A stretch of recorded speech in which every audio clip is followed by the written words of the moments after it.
कर्मकांड के थ्रू भगवान को पाया जा सकता है? कि जब राष्ट्र ही सुरक्षित नहीं रहेगा तो राम कथा किसको सुनाएंगे? क्या राम के देश में बेटियों की स्थिति सुरक्षित है? लाइफ में अगर आपको कोई 30-40% अच्छा व्यक्ति मिल जाए ना तो उसे एक्सेप्ट कर लो। क्योंकि 90% अच्छे लोग भगवान ने प्रोडक्शन करना बंद कर चुके हैं। तुम्हें क्या लगता है मैंने राम का रूप धारण नहीं किया होगा? मैंने राम का रूप धारण किया, एक बार नहीं कई बार धारण किया। पर जैसे ही मैंने राम का रूप धारण किया मुझे दुनिया की हर स्त्री में माँ और बहन का स्वरूप दिखाई देने लगा। भगवान कृष्ण पे जितना लाड़ और प्रेम आता है उतना किन्हीं भगवानों पर नहीं आता। त्याग की अगर कोई पराकाष्ठा है तो वो राधा जी हैं, और समर्पण की अगर कोई पराकाष्ठा है तो वो माता सीता है। कहने का मतलब ये है कि दोनों को बराबर करो। पुरुष भी बेचारा सम्मान के योग्य है, उसे भी थोड़ा सम्मान दो, नहीं तो थोड़े दिन बाद ये फेमिनिज्म शब्द से निकल के एक पुरुष भी कोई अच्छा नया फैंसी नाम लेकर के आ जाएगा और उसकी गुहार लगाना शुरू करेगा। सो आज का ये पॉडकास्ट बहुत कमाल का शूट हुआ है। रीज़न क्योंकि आज हमारे साथ हमारी जो गेस्ट थी वो मध्य प्रदेश की हैं और कई सालों से हिंदू राष्ट्र को जागृत करने को लेकर और गौ सेवा को लेकर खूब कमाल का काम कर रही हैं। लेकिन सबसे अच्छी बात जो आज इस पॉडकास्ट में रही कि वो राधा और कृष्ण के प्रेम को समझने का मौका मिलेगा, भगवान राम के चरित्र को समझने का मौका मिलेगा और मौका मिलेगा इस देश के सनातन धर्म को समझने का। तो अगर आप भी ये सब कुछ समझना चाहते हैं तो आज का पॉडकास्ट है साध्वी सरस्वती जी के साथ में। तो देर नहीं करते हैं, सीधे शुरू करते हैं। सबसे पहले द नवनीत शो पर आने के लिए बहुत बहुत धन्यवाद। बहुत बहुत धन्यवाद मुझे यहाँ पे बुलाने के लिए। आपको दीदी करके बुला सकता हूँ? बिल्कुल बिल्कुल बिल्कुल। तो देश के युवाओं को लेकर आप इतनी सारी बातचीत करते हैं, आपके इतने सारे वीडियोस मैंने ऑलरेडी देखे हैं, जिस ओजस्वी अंदाज में आप लोगों से बात करती हैं, मुझे लगता है देश के युवाओं को इसकी ज़रूरत है जी। लेकिन अगर आपसे ये पूछा जाए कि हाँ। देश के युवाओं की सोच इस वक्त किस दिशा में जा रही है, क्या दिखता है आपको? मुझे तो बहुत अच्छा दिखता है टू बी ऑनेस्ट, क्योंकि जिस तरीके से आप देखेंगे 15-16 साल पहले लोग सिर्फ अपने अपने काम में मगन थे, चोरी व्याभिचार ये थोड़ी चीज़ें ज़्यादा बढ़ गई थी। और जब से थोड़ा थोड़ा बदलाव मैंने देखा है तो अब क्या होता है कि देश के युवा धर्म के प्रति, समाज के प्रति, राष्ट्र के प्रति, नदियों की स्वच्छता के प्रति, अपने घर के आसपास स्वच्छता के प्रति, इवन मिनिमलिस्टिक जीवन को लेकर के बहुत सारी चीज़ों को लेकर बहुत जागरूक है। 1-2% मैं कहूँगी कि जो इंटरनेट से एक गलत चीज़ें आई हैं कि मुझे ऐसा लगता है कि शायद मेरी गलत धारणा भी होगी कि फ्री की चीज़ें बहुत ज़्यादा लाभदायक नहीं रहती। तो फ्री का इंटरनेट लोगों को इतना परेशान कर दिया कि किस किस प्रकार के कंटेंट आप देख रहे हैं आ रहे हैं कि युवा गर्त की ओर जा रहा है। जबकि आप ये बात समझिए कि जितना ज़्यादा सोशल मीडिया और इंटरनेट से फ़ायदा हो सकता है उससे ही कई ज़्यादा नुकसान हो रहा है। तो देश के युवाओं को इतना नुकसान हो रहा है उस चीज़ का और लोग उस चीज़ को समझ नहीं पा रहे हैं। जबकि उसी कंटेंट को लेकर के अगर वो पॉजिटिव चीज़ क्रिएट करते हैं, मुझे इसको लेकर के एक बहुत अच्छी कहानी भी याद आती है कि एक कुम्हार था, आप कुम्हार समझते जो मिट्टी के बर्तन बनाता है। तो बहुत गरीब थे वो पति पत्नी, और वो जो चिलम होती ना वो चिलम बनाता था। तो चिलम बनाता था, बेचता था, ₹2 की चिलम बिकती थी और दिन में 8-10 भी चिलम ठीक से बिकती नहीं थी। और दोनों का बड़ा मुश्किल से गुजारा होता था। तो एक दिन पत्नी ने उसे समझा के कहा, देखो हम तो कुम्हार है, हमारा काम है मिट्टी के बर्तन बनाना, तो ये चिलम ही क्यों, हम कुछ और भी बनाते हैं। तो पति ने कहा ठीक है बताओ क्या बनाना है। तो बोले हम सुराही बनाते हैं या मटका बनाते हैं। उससे 2 फायदे होंगे। पहला, एक तो ये चिलम है ₹2 की बिकती है, सुराही ₹20 की बिकेगी, पैसा भी ज़्यादा आएगा। दूसरी बात, ये चिलम पीने वाला उसका भी दिल जलता है और जो नशा कर रहा है उसका पूरा परिवार भी उसके साथ सफ़र करता है। पर जो सुराही है, जो मटका है, वो स्वयं भी शीतल रहता है और जो उसका जल पीता है उसको भी ठंडक प्रदान करता है। तो बस इंटरनेट और सोशल मीडिया और देश के युवाओं का चरित्र भी ऐसे ही जुड़ा हुआ है कि आप उसका सही सदुपयोग करेंगे तो आप भी खुश रहेंगे, आप भी फेमस होंगे, लोग आपको अप्रिशिएट करेंगे। और आप गलत कंटेंट बनाएंगे तो आपका परिवार भी शर्मसार होगा और साथ साथ में देश की ओर जाएगा। आप समझते हैं ओवरऑल सारी चीज़ें बहुत अच्छी हैं, युवा बहुत अच्छा कर रहे हैं। मेरा जो एक थॉट प्रोसेस रहता है ना युवाओं के लिए कि आप कुछ भी मत करो, भले बहुत सारी चीज़ें, पर एक चीज़ बहुत ज़्यादा आवश्यक है, अपने देश धर्म समाज के प्रति सोचना बहुत ज़्यादा ज़रूरी है। क्योंकि मैं मानती हूँ 5 प्रकार की भक्ति है, मातृभक्ति, पितृभक्ति, गुरु भक्ति, देव भक्ति और राष्ट्र भक्ति, जिसमें मैं राष्ट्र भक्ति को सर्वोपरि मानती हूँ। तो मुझे ऐसा लगता है कि अगर मुझे मेरा कॉन्ट्रीब्यूशन कहीं करने को आएगा कि लोग मुझसे पूछेंगे कि देश के युवाओं को क्या करना चाहिए और बाकी चीज़ें जो अच्छी कर ही रहे उसके साथ क्या एक और चीज़ ऐड ऑन करना चाहिए, तो वो राष्ट्र भक्ति है। क्योंकि आप देखेंगे नवनीत जी कि आज तक पूरे भारतवर्ष में आप स्कूल को देख लीजिए, हॉस्पिटल्स को देख लीजिए या आपके ऑफिसेस को देख लीजिए, कोई ऐसा एक प्रतिष्ठान मुझे बता दीजिए जो देशभक्ति को लेकर के लिटरेच करता हो कि राष्ट्र के प्रति आपकी क्या जिम्मेदारी है। ठीक बात है। ले देकर के एक राष्ट्रीय स्वयंसेवक संघ है जो हमें मार्गदर्शित करता है, उसको लेकर भी लोग तंज कसते रहते हैं कि संघ ने ऐसा किया, जबकि वो एक विचारधारा को पैदा करता है। तो मुझे ऐसा लगता है कि आप किसी ना किसी एक ऐसे माध्यम से जुड़े। साथ ही मैं कथाकार हूँ, तो मेरी जिम्मेदारी है कि भारत के कथाकारों को भी मैं कहूँ, कुछ कथाकारों को मैंने कभी कहा कि भाई देशभक्ति की बातें क्या करिए, तो बोले राधे राधे कौन गाएगा, राम राम कौन गाएगा। तो मैं थोड़ा कटाक्ष करके मैंने उनको बोला कि जब राष्ट्र ही सुरक्षित नहीं रहेगा तो राम कथा किसको सुनाएंगे, धर्म की बातें किसको बताएंगे। तो ये एक पॉइंट अगर उनके साथ, युवाओं के साथ थोड़ा अधिक मात्रा में जुड़ जाता है कि बाकी चीज़ों के साथ साथ राष्ट्रभक्ति को भी 1 घंटा रोज समय दें, तो शायद देश और जल्दी विश्वगुरु के पद पे प्रतिष्ठित हो सकेगा। जी। तो राष्ट्रभक्ति की अगर हम बात करें, राष्ट्रभक्ति के लिए बहुत कम लोग होते हैं जो बिल्कुल दिल से तैयार होते हैं। मैं ऐसा पर्सनली मानता हूँ, हो सकता है शायद थोड़ा गलत भी हो, लेकिन मुझे ऐसा लगता है कि राष्ट्रभक्ति की भावना बहुत कम लोगों में पाई जाती है। लेकिन अगर उसको और बेहतर तरीके से दिलों में लोगों के इंजेक्ट करने के लिए क्या तरीका हो सकता है, या हर इंसान कैसे देशभक्ति के लिए कंट्रीब्यूट कर सकता है? जैसे आपने जापानीज़ टेक्नोलॉजी और वहाँ की चीज़ों के बारे में सुना होगा ना, तो एक चीज़ आपको बहुत कॉमन वहाँ पे मिलती है टाइम को लेकर के। वहाँ की अगर ट्रेन भी 3-4 सेकंड 10 सेकंड भी लेट होती है ना, तो उनकी तरफ से एक अपॉलजी वाला अनाउंसमेंट आ जाता है। उसके पीछे का एक कारण है डिसिप्लिन, कि हम अगर किसी भी अपने बच्चे को बचपन से लेकर के एक राष्ट्रभक्ति की विचारधारा सिखाएंगे ना, तो वो बहुत अच्छा काम करेगा। परंतु हमारे यहाँ समस्या इस बात की है कि गाँव मने गधा पढ़ा सकते हैं पर गाँव मने गणेश नहीं पढ़ा सकते, है ना। तो ऐसे स्नेक पढ़ा सकते हैं पर ऐसे सिवा नहीं पढ़ा सकते।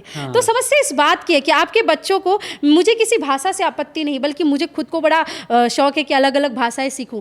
परंतु आप देखो, जहां बच्चे को सबसे पहले गायत्री मंत्र सिखाना चाहिए, हनुमान चालीसा सिखाना चाहिए। हमारे बच्चे की पहली लर्निंग क्या रहती है? ट्विंकल ट्विंकल लिटिल स्टार, है ना। हमारे बच्चे को ये सिखाया ही जाता है कि बेटा इनको हेलो करो, इनको, जबकि हमारे यहाँ की सभ्यता क्या है? मातृ देवो भव, पितृ देवो भव, आचार्य, हमारे यहाँ प्रणाम करने की और नमस्कार करने की परंपरा है। तो हम ये परंपराओं को छोड़ करके अगर आगे बढ़ेंगे, इसके पीछे सिर्फ और सिर्फ एक कारण है, हमारे परिवार के संस्कार। तो राष्ट्रभक्ति का मूल कारण डिसिप्लिन और संस्कार से उत्पन्न होता है। वो सारी चीज़ें आएंगी। और मैं किसी के एजेंट तो नहीं हूँ, पर मैं एक बात कहती हूँ कि अगर आपका बच्चा बचपन से शाखा में जाने लगा संघ की, तो आप इस बात को समझ लीजिए कि उसके जो मौलिक अधिकार और भाव और राष्ट्र के प्रति जो उसका भाव होना चाहिए ना, वो बहुत अलग तरीके से दिखाई देगा। आप किसी प्रचारक से मिलिएगा और किसी सामान्य व्यक्ति से मिलेंगे, आपको दोनों के वेशभूषा, विचार, भावनाओं में बहुत अंतर मिलेगा। तो कहीं ना कहीं वो हमारी कमी है। अगर राष्ट्रभक्ति को लाना है तो संस्कारों पे और डिसिप्लिन पे थोड़ा काम करना पड़ेगा। संघ में अगर महिलाओं की भूमिका की बात की जाए, क्या रिस्पॉन्सिबिलिटीज दी जाती हैं और क्या कुछ उनको मतलब देश के लिए करने के हिसाब से संघ में जुड़ना चाहिए? जैसे कि हमारे यहाँ दुर्गा वाहिनी का भी एक संगठन है, संघ की ही सारी परिपाटियाँ हैं, और मातृशक्ति का भी है गठन। तो जो महिलाएं होती हैं वो मातृशक्ति से जुड़ती हैं, और जो हमारी बहनें हैं, बेटियां हैं, वो दुर्गा वाहिनी से जुड़ती हैं। साथ ही आदिवासी कल्याण के लिए भी, उसमें भी माताएं और पुरुष दोनों वर्ग जोड़े जा सकते हैं। तो इस प्रकार से बहुत सारी उनकी शाखा, आपने सुना होगा विश्व हिंदू परिषद, बजरंग दल, ये सभी संघ की ही को शाखाएं हैं। बिल्कुल उनकी ब्रांचेस हैं। तो आप उसके हिसाब से अलग अलग जहाँ पर भी जुड़ना चाहें वहाँ पे काम कर सकते हैं। और मैं तो कहती हूँ, आपको पूरे भारत में नहीं, पूरे विश्व में अगर संघ से कहीं भी जुड़ना और आपको कोई समस्या आ रही है, आप मेरे पास आ जाइए, मैं आपकी हेल्प करूँगी। सिर्फ संघ का कारण सिर्फ इसलिए दे रही हूँ कि आज परिवार के पास इतना समय नहीं कि अपने बच्चों को टाइम दे करके राष्ट्र के जो भौतिक मूल्य है वो सिखा सके। आने वाला समय मैं ये चाहती हूँ कि संघ के लोग खुल करके राष्ट्र, धर्म, समाज के लिए काम कर सके। जो नॉर्मल छोटे छोटे काम है ना, वो हम खुद ही सीख ले करने के लिए। ठीक बात है, बिल्कुल ठीक है आपने। अच्छा, आज की तारीख में अगर देखें, बहुत सारे धर्मगुरु हैं जिनको सुनकर ऐसा लगता है कि देश के युवा थोड़े से बदले हैं। आजकल जो सोशल मीडिया पर ट्रेंड दिखता है, जिस तरह से वृंदावन की भक्ति, मथुरा की भक्ति दिखती है, इसको आप किस तरह से देखते हैं? क्या यूथ का माइंडसेट थोड़ा चेंज हुआ है पिछले 1-2 सालों में? बिल्कुल 100% हुआ है, और कुछ लोग इसके खिलाफ भी रहते हैं, बट मैं बिल्कुल इसके सहयोग में हूँ। लोग कहते हैं कि ये वृंदावन जा रहे हैं, रील बनाने के लिए जा रहे हैं। मैंने कहा एटलीस्ट कुछ कर तो रहे हैं। भागवत महापुराण में एक श्लोक आता है कि नेह यत्कर्म धर्माय न विरागाय च कल्पते, न तीर्थ पद सेवाय जीवन नापी मृतोहिषा। अगर आपकी आंखों ने भगवान के दर्शन नहीं किए तो वो आंखें होने का फ़ायदा नहीं। अगर आपके कान ने भगवान की कथा नहीं सुनी तो कान होने का फ़ायदा नहीं। उसी प्रकार से आपके चरण अगर तीर्थ में नहीं चले तो क्या मतलब। तो मैं कह रही हूँ अगर वो तीर्थ में नाच नाच के अगर रील्स भी बना रहे तो कहीं ना कहीं से तो पुण्य कमा रहे हैं ना। और रही बात धर्म गुरुओं की कि उनसे क्या हमें संदेश मिल रहा है या क्या वो हमारे लिए उपयोगी हैं, तो आप देखिए कि किस प्रकार से चोरी, व्याभिचारी, बलात्कार, दुरात्कार ये चीज़ें हो रही हैं। और अगर सोचिए देश में अगर धर्मगुरु नहीं होते, संत नहीं होते तो ये किस पराकाष्ठा पे होती, किस लेवल पे होती। तो मुझे ऐसा लगता है कि किसी भी प्रकार से हमारे समाज का जो संत होता है, हमारे समाज के जो धर्मगुरु होते हैं, और इसको और थोड़ा डिफाइन करके बताऊं तो मुझे ऐसा लगता है कि मेरी विचारधारा है कि देश में 3 प्रकार की सेना है, जल सेना, थल सेना, वायु सेना। एक चौथी सेना भी है जिसको लोग देख नहीं पाते, वो है धर्म रक्षकों की सेना, जिसमें साधु संत आते हैं, कथावाचक आते हैं, जो राष्ट्र के उत्थान करने वाले हैं वो लोग आते हैं। और वो लोगों ने देश को इतना ज़्यादा संभाल के रखा है, हमारे भावों को संभाल के रखा है, भगवान की कथाओं को संभाल के रखा है कि उनकी वजह से लाइफ काफ़ी आसान है। जी, एक नाम मेरे मुंह पर आ रहा है, मैं चाहता हूँ उनके बारे में आप कुछ कहें। जी, प्रेमानंद जी महाराज को लेकर जो आजकल प्रेम दिखाई देता बिल्कुल। है, वो सच में उसकी जितनी तारीफ की जाए बिल्कुल। आप कभी उनसे मिली, क्या कुछ कहना चाहेंगे? जी, मैं उनसे मिल नहीं पाई। मैं पिछले बार वृंदावन गई थी, तब उनकी तबीयत बहुत ज़्यादा ख़राब थी और उनकी यात्राएं भी 4-5 दिन के लिए उन्होंने बंद कर दी थी। तो मैंने फ़ोन किया था, उन्होंने कहा कि दीदी तबीयत थोड़ी ख़राब है, आप बताइए, ऐसे से मिल लेते। मैंने कहा नहीं, संत को कष्ट देकर और बिस्तर में पड़े होकर के उनसे मिलना, और उनसे ज़्यादा क्योंकि उनका स्वभाव है सत्संग का, वो जिससे भी मिलते हैं सत्संग करते हैं। अगर वो मुझसे मिलेंगे और वो बिस्तर पर भी होंगे तो वो 4 बातें ज़रूर बताएंगे। तो मैं चाह नहीं रही थी कि उनकी एनर्जी में ऐसे वेस्ट कराऊं, पर मैं जल्दी उनके दर्शन करना चाहती हूँ। उनके बारे में बस इतना ही कहूँगी कि भगवान अपने किसी ना किसी दूत को भेजता है इस धरती पे समय समय पर, और वो मुझे उनके अंदर वही भगवान के पार्षद दिखाई देते हैं, भगवान का स्वरूप दिखाई देता है, और मैं उनको यहाँ से प्रणाम करती हूँ। और उनकी एक एक बात को किसी ने हृदयस्थ कर लिया ना तो उसका जीवन तो उद्धार होना तय है, उसको लाइफ में कभी कोई प्रॉब्लम नहीं हो सकती। बिल्कुल सही कहा आपने। एक चीज़ लेकिन हम अभी रिसेंटली देख रहे हैं कि बहुत सारे कथावाचक हो गए। कुछ कथावाचक जो हैं उतने शुद्ध नहीं लगते अपनी बातचीत से, बावजूद इसके वो हवाई सफ़र कर रहे हैं और सुनने वाला आज भी बेचारा ज़मीन पर बैठा है। उनके लिए क्या कहेंगे आप? अच्छा नवनीत जी, मुझे कभी मेरे दादाजी ने और अभी रिसेंटली हमारे एक भैया है, उन्होंने भी एक बहुत अच्छी सिमिलर बात कही थी। लाइफ में अगर आपको कोई 30-40% अच्छा व्यक्ति मिल जाए ना तो उसे एक्सेप्ट कर लो। अच्छा। क्योंकि 90% अच्छे लोग भगवान ने प्रोडक्शन करना बंद कर चुके है ना। 80% वाले जो प्रेमानंद जी महाराज जी जैसे लोग हैं वो बहुत मुश्किल से मिलते हैं, बिरला कोई लाखों करोड़ों में एक होता है। 60-70% वाले ना वो हमारे माता पिता की भूमिका निभाते हैं, क्योंकि वो खुद भी कितने गलत होंगे किसी के लिए, पर अपने बच्चों के लिए कोई गलत नहीं सोचता है। तो मुझे 30-40% तो धर्म के लिए अगर कोई कुछ बोलता भी और गलत थोड़ा बहुत आपको लगता है तो चीज़ें। रही बात कथावाचकों के हवाई जहाज़ में घूमने की, तो ये तो मेरा पर्सनल एक्सपीरियंस मैं आपको बताऊंगी। मैं 6 वर्ष की उम्र से कथा कर रही हूँ। ठीक है, 6 वर्ष की उम्र, तब बसेस से जाते थे, ट्रेन से जाते थे, कुछ गांव ऐसे होते थे कि मैं तो 2 व्हीलर से भी कथा करने के लिए, मतलब सामने पिताजी होते थे या भैया होते थे और मैं बैठ के जाती थी। तब का समय अलग था, आपका समय बहुत अलग है। जैसे मुझे यहाँ से निकल के परसों बैंगलोर निकलना है तो निश्चित रूप से मुझे फ्लाइट पकड़नी पड़ेगी, जाना पड़ेगा। तो एक संसाधन, चाणक्य जी ने बहुत अच्छी एक बात कही है कि सैनिक के पास 2 चीज़ों की बहुत विशेष आवश्यकता, विशेष रूप से उन्हें मिलनी चाहिए। एक है भोजन और एक अच्छे हथियार, एक अच्छा। तो जब तक एक सैनिक को अच्छा भोजन और एक अच्छे हथियार नहीं मिलेंगे तो वो अच्छे से युद्ध नहीं कर पाएगा या ज़्यादा देर सर्वाइव नहीं कर पाएगा। उसी प्रकार से कथावाचकों के लिए भी एक अच्छा माइक सिस्टम जिससे उनको बोलना है और यातायात की एक अच्छी सुविधा होना बहुत ज़्यादा आवश्यक है। और एक मेरा पर्सनल क्या कह सकते हैं उसको, दुख, कष्ट भी, कि लोगों को ऐसा क्यों लगता है, जैसे आप एक आरजे के तौर पे भी हैं, आप इंटरव्यूज़ करते, पॉडकास्ट करते हैं, अगर आप घूमने के लिए कहीं गए ना, सिंगापुर, मलेशिया, लंदन, तो लोग आपकी पोस्ट पे कमेंट करेंगे, वाह भाई, very good, very nice, keep it up, अच्छे से खूब आगे बढ़ो।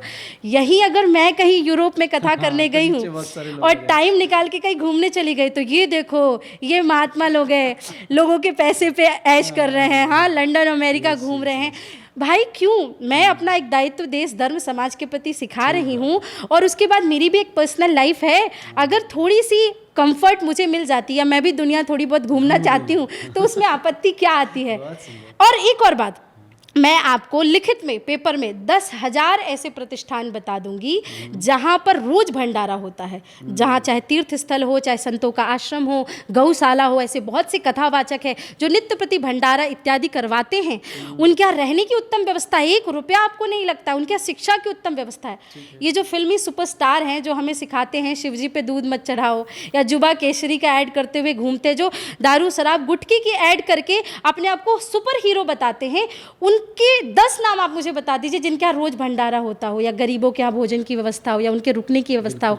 तो उनकी लग्जरी पे लोग सवाल नहीं उठाते, पर साधु संत कथावाचकों के लिए सवाल उठाते। तो मुझे ऐसा लगता है किसी की भाषा शुद्ध नहीं भी है ना, अगर वो राधे राधे राम राम भी कहता है, तो हमारे शास्त्रों में तो कहा है उल्टा नाम जपत जग जाना, वाल्मीकि भय ब्रह्म समाना।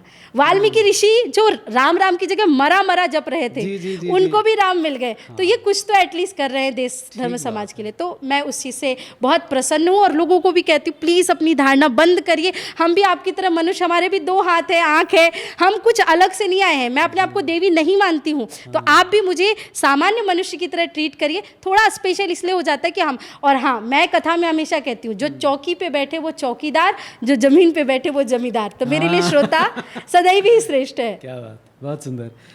पूजा की बहुत सारी विधियां हैं। हाँ, आप पूजा की कौन सी विधि को सबसे ज़्यादा मानती हैं? मेरे लिए तो देखिए भक्ति मार्ग सबसे सही मार्ग है। भक्ति मार्ग में भी एक मनसा भक्ति होती है, मानसिक पूजा जिसको हम कहते हैं। उसके पीछे का एक सबसे बड़ा कारण ये है कि हम कहीं भी रहें, ट्रेन में रहें, बस में रहें, सफ़र करते रहें। अच्छा, भक्ति को लोगों ने गलत तरीके से क्या ले लिया कि नहा धो के पूजा पाठ करना ही सबसे ज़्यादा ज़रूरी है। अगर आप सफ़र में हैं, पूजा पाठ 3-4 दिन तक नहीं नहा धो सकते, तो आप कहीं पर भी कैसे भी रहें, भगवान के नाम स्मरण करने में कहीं भी कोई आपत्ति नहीं है। एक बड़ी इंटरेस्टिंग कहानी, आपको शायद थोड़ी हंसी भी आएगी, कि एक सेठ जी थे, बहुत कंजूस थे। तो वो एक संत के पास गए कि महाराज जी मुझे कोई भक्ति का बढ़िया मार्ग बताइए, पर पैसा 1 रुपया भी नहीं देना पड़े। तो संत ने कहा तुम मनसा भक्ति कर लो, मानसिक जाप करना है तुम्हें, और तुम्हें इमेजिनेशन की दुनिया में जाना है कि भाई मेरे प्यारे से लड्डू गोपाल जी हैं, मैं उनको आज स्नान करा रहा हूँ, मैं उनको अब दूध दही से स्नान करा रहा हूँ, अब उनको पीताम्बरी पहना रहा हूँ, अब मैं उनको भोग लगा रहा हूँ, ऐसे तुमको रोज करना है। उसने कहा ठीक है भाई। 1 साल हो गया, उसको भगवान नहीं मिले, तो पंडित जी के पास फिर गया। तो पंडित जी ने कहा और करो, तो इसको तो सहन नहीं होता ना, तो ये दूसरे पंडित जी के पास चला गया कि आप बताओ। तो उन्होंने कहा आप काली माता जी की पूजा करो। सेम भाव बताया कि मानसिक करना है कि माता जी को मैं स्नान करा रहा हूँ, पूजन चढ़ा रहा हूँ, फूल चढ़ा रहा हूँ। इन्होंने फिर प्रारंभ कर दिया, और ऐसे 6 महीने बीत गए। एक दिन ये सेठ जी मन ही मन में धूप जला रहे थे। अब थे तो क्योंकि कंजूस व्यक्ति, तो उनके मानसिक 1 वर्ष तक कोई भाव, अगर हम भगवान कृष्ण का लेते हैं तो कृष्ण जी भी आ रहे थे और काली जी भी आ रही थी। तो बगल में कृष्ण जी बैठे थे और इधर काली जी उनके मन में बैठी थी। उन्होंने धूप जलाया, तो जो धूप का प्रभाव था वो भगवान कृष्ण की ओर जाने लगा। तो उन्होंने भगवान कृष्ण की नाक बंद कर ली कि भाई, मानसिक रूप से कि भाई अगर आप मुझे नहीं मिले हो, आप मेरी मनोकामनाएं पूरी नहीं कर रहे, तो आप धूप की सुगंध क्यों लोगे भाई। और इतने में भगवान प्रसन्न हो गए।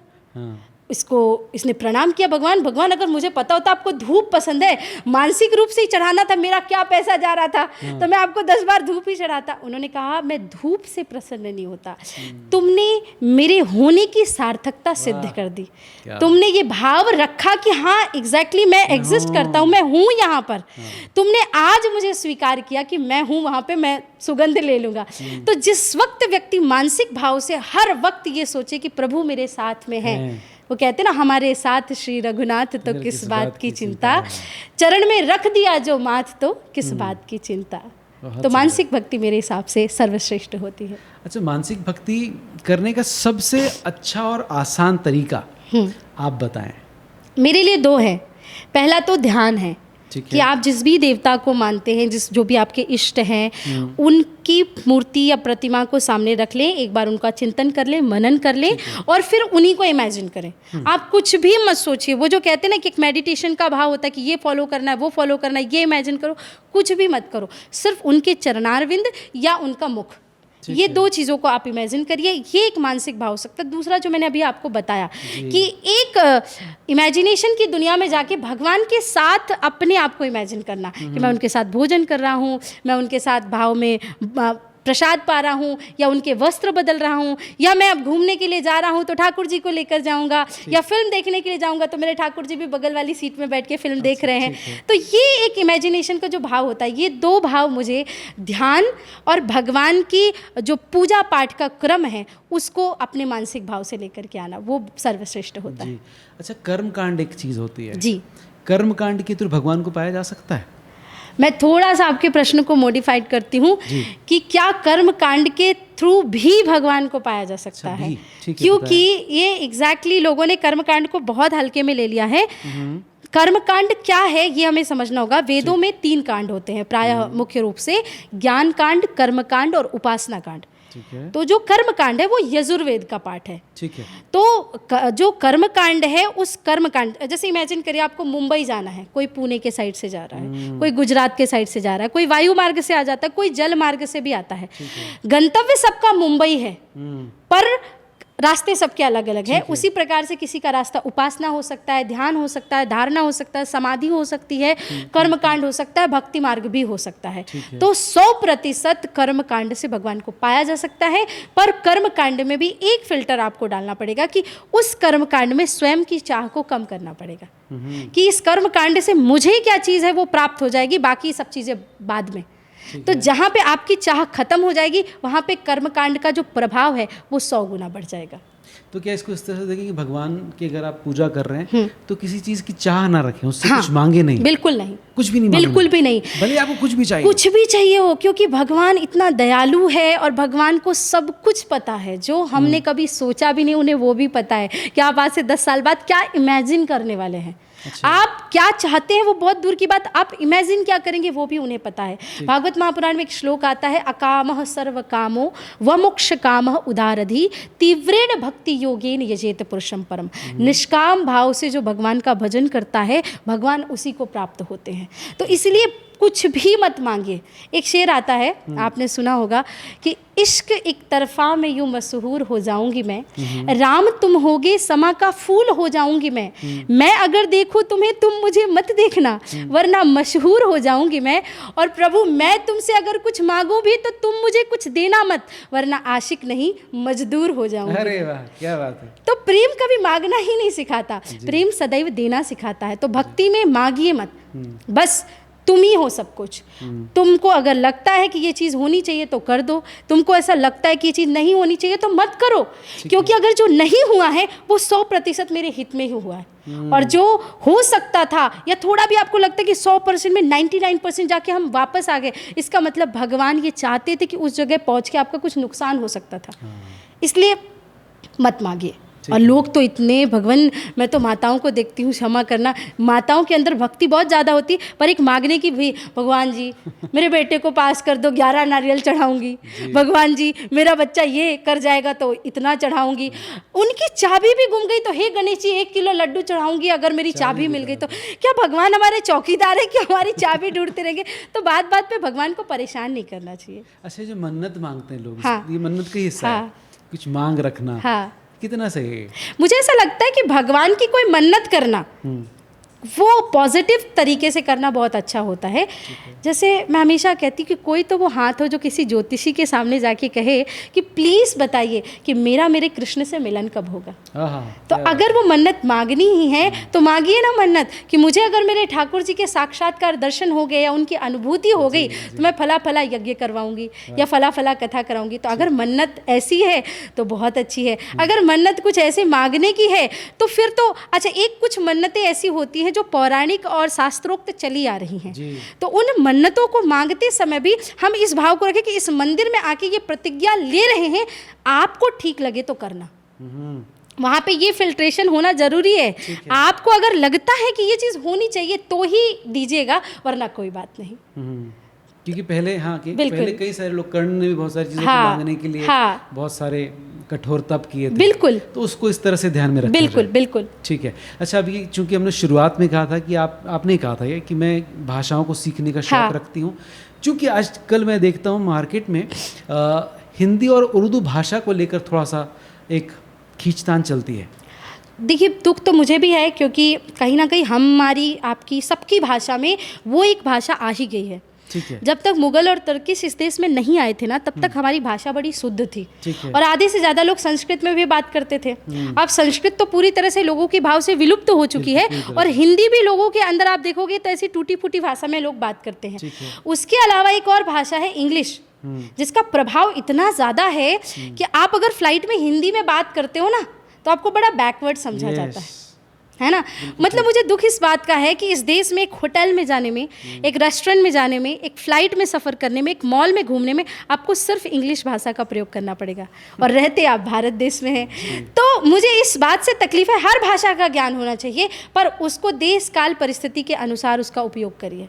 पर हर जगह उसी भाषा में बातचीत करना, या अपने आप को कूल दिखाने के लिए, या मुझे सब कुछ आता है, वो भाव दर्शाना थोड़ा सा कम करना चाहिए। रही बात उर्दू की, तो मैं वास्तविकता में एक बात आपको कहती हूँ, ये सारी भाषाओं की जननी संस्कृत है। ठीक है। वहाँ से ही बहुत सारे शब्द निकले हैं। तो किसी भाषा से कोई परहेज नहीं है, पर हम हिंदुस्तानी हैं। हमारी पहली भाषा, बेंगलोर में एक माता जी आई थी मेरे पास, साध्वी जी मेरा बच्चा फ्रेंच बोल सकता है, जर्मनी बोल सकता है, इसकी इंग्लिश तो बहुत अच्छे एक्सेंट में, ब्रिटिश में एक्सेंट में बात करता है, अमेरिकन एक्सेंट में। तो मैंने कहा कि बेटा आपको श्लोक आते हैं? तो बोलता वो क्या होता है। फिर मैंने कहा कि आपके बच्चे को हिंदी अच्छे से आती है? बोले हिंदी में बहुत वीक है। तो मैंने कहा हमको तो चुल्लू भर पानी में डूब के मर जाना चाहिए, हमारी पहली भाषा ही हमें नहीं आती है। तो देश के हम किसी भी प्रांत में रहे, अपनी भाषा पे गर्व होना चाहिए। तो थोड़ा सा अगर हम इच्छा रखेंगे तो 100% कुछ भी इस दुनिया में असंभव नहीं है। तो उस चीज़ को लेकर के मेरे भाव ऐसे रहते कि अपनी भाषा पहले, बाद में सारी भाषाएं। ठीक बात है। अच्छा, इस देश में बेटियों की स्थिति को लेकर हमेशा सवाल खड़े होते रहे। मध्य प्रदेश में जितने बलात्कारों का नंबर है वो शायद उतना किसी और स्टेट में नहीं है, क्योंकि आप भी मध्य प्रदेश की शायद, इसलिए इसको आप बेहतर समझती होंगी। क्या राम के देश में बेटियों की स्थिति सुरक्षित है? जब तक राम का देश था, जिसे हम राम राज्य कहते हैं ना, तब तक देश में स्त्रियों की स्थिति बहुत अद्भुत थी। जैसे आप एक प्रसंग जानेंगे कि जब रावण की मृत्यु हुई तो मंदोदरी आई कि भाई कौन है वो पराक्रमी मैं देखूं जिसने विश्व विजेता रावण को मार दिया। तो जैसे ही मंदोदरी आई तो उनकी परछाई पे प्रभु श्री राम के चरण पड़ गए, परछाई पे। तो प्रभु श्री राम ने झुककर परछाई को प्रणाम किया और कहा मुझे क्षमा करना बहन, तुम्हारी परछाई पे गलती से मेरे पाँव लग गए। ये राम है जो एक स्त्री की परछाई का भी सम्मान करते हैं। एक और ही प्रसंग ये आता है कि जब कुंभकर्ण को जगाया गया कि भाई उठ तू मुझे बचा ले, तो कुंभकर्ण ने कहा भाई तुम मायावी हो, तुम्हें तो हर रूप रखना आता है, सीता को पाना ही अगर उद्देश्य है तुम्हारा तो तुम सीता के सामने राम का स्वरूप लेके चले जाते, सीता तुम्हें अपने आप मिल जाती। तो इन्होंने कहा तुम्हें क्या लगता है मैंने राम का रूप धारण नहीं किया होगा? मैंने राम का रूप धारण किया, एक बार नहीं कई बार धारण किया, पर जैसे ही मैंने राम का रूप धारण किया मुझे दुनिया की हर स्त्री में माँ और बहन का स्वरूप दिखाई देने लगा। जिनके मायावी रूप धारण करने में भी ऐसी स्थिति थी, आप सोचिए उस राम के राज्य में अब इस प्रकार की जब स्थितियाँ होती है तो यहाँ फर्क विचारधारा का है। जो पुरुष की या समाज की एक गंदी विचारधारा कि भाई इसने छोटे कपड़े पहने इसलिए ऐसा हुआ, इसने ऐसे कपड़े पहने इसलिए ऐसा हुआ। आप मुझे बताइए उस 3 वर्ष की बच्ची ने क्या कपड़े पहने थे, या वो 6 महीने की बच्ची उसकी क्या गलती थी? ये पूरी गलतियां हमारी गंदी दूषित मानसिकता की गलतियां हैं। हमारी मानसिकता जब सुधरेगी, शायद आपने अभी देखा होगा उत्तर प्रदेश में 3-4 दिन पहले एक बाइक पे भाई जा रहा था, उनकी बहन उनके पीछे बैठी थी। बहुत बुरा लगा देखकर, मतलब उसको देखकर ऐसा दुख हुआ कि इतना दुष्ट दुराचारी मनचले किस्म के लोगों ने, ये कोई हरकत होती है? एक स्त्री आपके सामने जा रही है, परंतु उसी के विपरीत वहाँ की सरकार ने कितना अच्छा एक्शन लिया, उनको अरेस्ट कराया, उनके खिलाफ कार्रवाई की, पुलिस थाना जो था उसके 4 लोगों को सस्पेंड किया।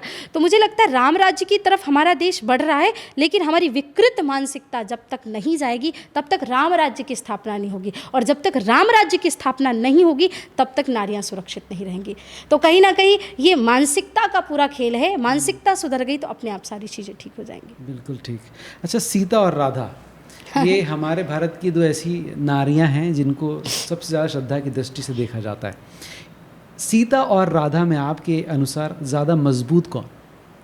तो मैं आपको एक ऐसी बात बताऊंगी जिससे ये सवाल ही ख़त्म हो जाएगा। ठीक है। कि शास्त्रों में एक श्लोक आता है, और ये उन लोगों के लिए भी बहुत बड़ा मैसेज है जो लोग राधा जी के अस्तित्व पे सवाल उठाते हैं कि राधाश्य कृष्णश्य कृष्णश्य ही परमो राधस्य एक एव द्विधा भूते लोके चरति नित्यशः। राधा ही कृष्ण है और कृष्ण ही राधा है। जब दोनों एक स्वरूप हो गए तो सीता जी और राधा जी के स्वरूप के बारे में हम बात नहीं कर सकते, लेकिन जो उनकी एक भूमिका है, अगर उस भूमिका पे बात किया जाए कि कभी कभी किसी का चरित्र हमको कुछ सिखाता है ना, तो जो सीता जी का चरित्र है वो हमको समर्पण सिखाता है, और राधा जी का जो चरित्र है वो हमें त्याग सिखाता है। कि 100 वर्षों का वियोग क्या होता है अपने प्रियतम से ना, वो कोई ऐसे मुस्कुरा के कर ले, क्योंकि मेरे कृष्ण तो छलिया है ना, वो लेके गए थे वचन कि आप मेरी याद में रो नहीं सकती, तो वो रो भी नहीं सकती थी, और प्रेम इतना था कि वो सो भी नहीं सकती थी। तो त्याग की अगर कोई पराकाष्ठा है तो वो राधा जी हैं, और समर्पण की अगर कोई पराकाष्ठा है तो वो माता सीता है। बहुत सुंदर जवाब दिया आपने। बहुत धन्यवाद। देश की बेटियों को अपने भीतर क्या कुछ बदलाव करना चाहिए ताकि वो खुद अपने पैरों पर खड़ी हो सके और डिपेंडेंसी खत्म हो? देखिए, बहनों को ना, आजकल की बहनों को एक चीज़ मुझे बतानी है कि रील, मेकअप और फ्रेंड जोन, इसके अलावा भी दुनिया होती है ना। तो माताओं बहनों को मानसिक रूप से, सामाजिक रूप से, आर्थिक रूप से बहुत मजबूत होना पड़ेगा।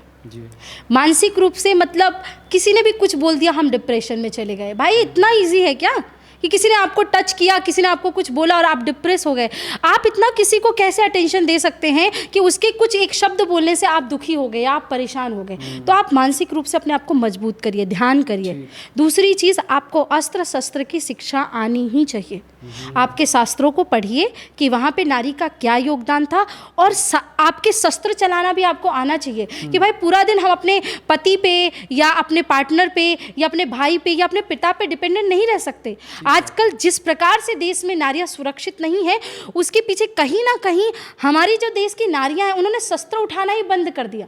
रानी लक्ष्मीबाई के भाव को ही वो भूल चुकी हैं। तो शास्त्रोक्त और शस्त्र दोनों की शिक्षा उन्हें लेनी चाहिए, और आर्थिक रूप से मजबूत होना भी चाहिए। सबसे इम्पोर्टेंट।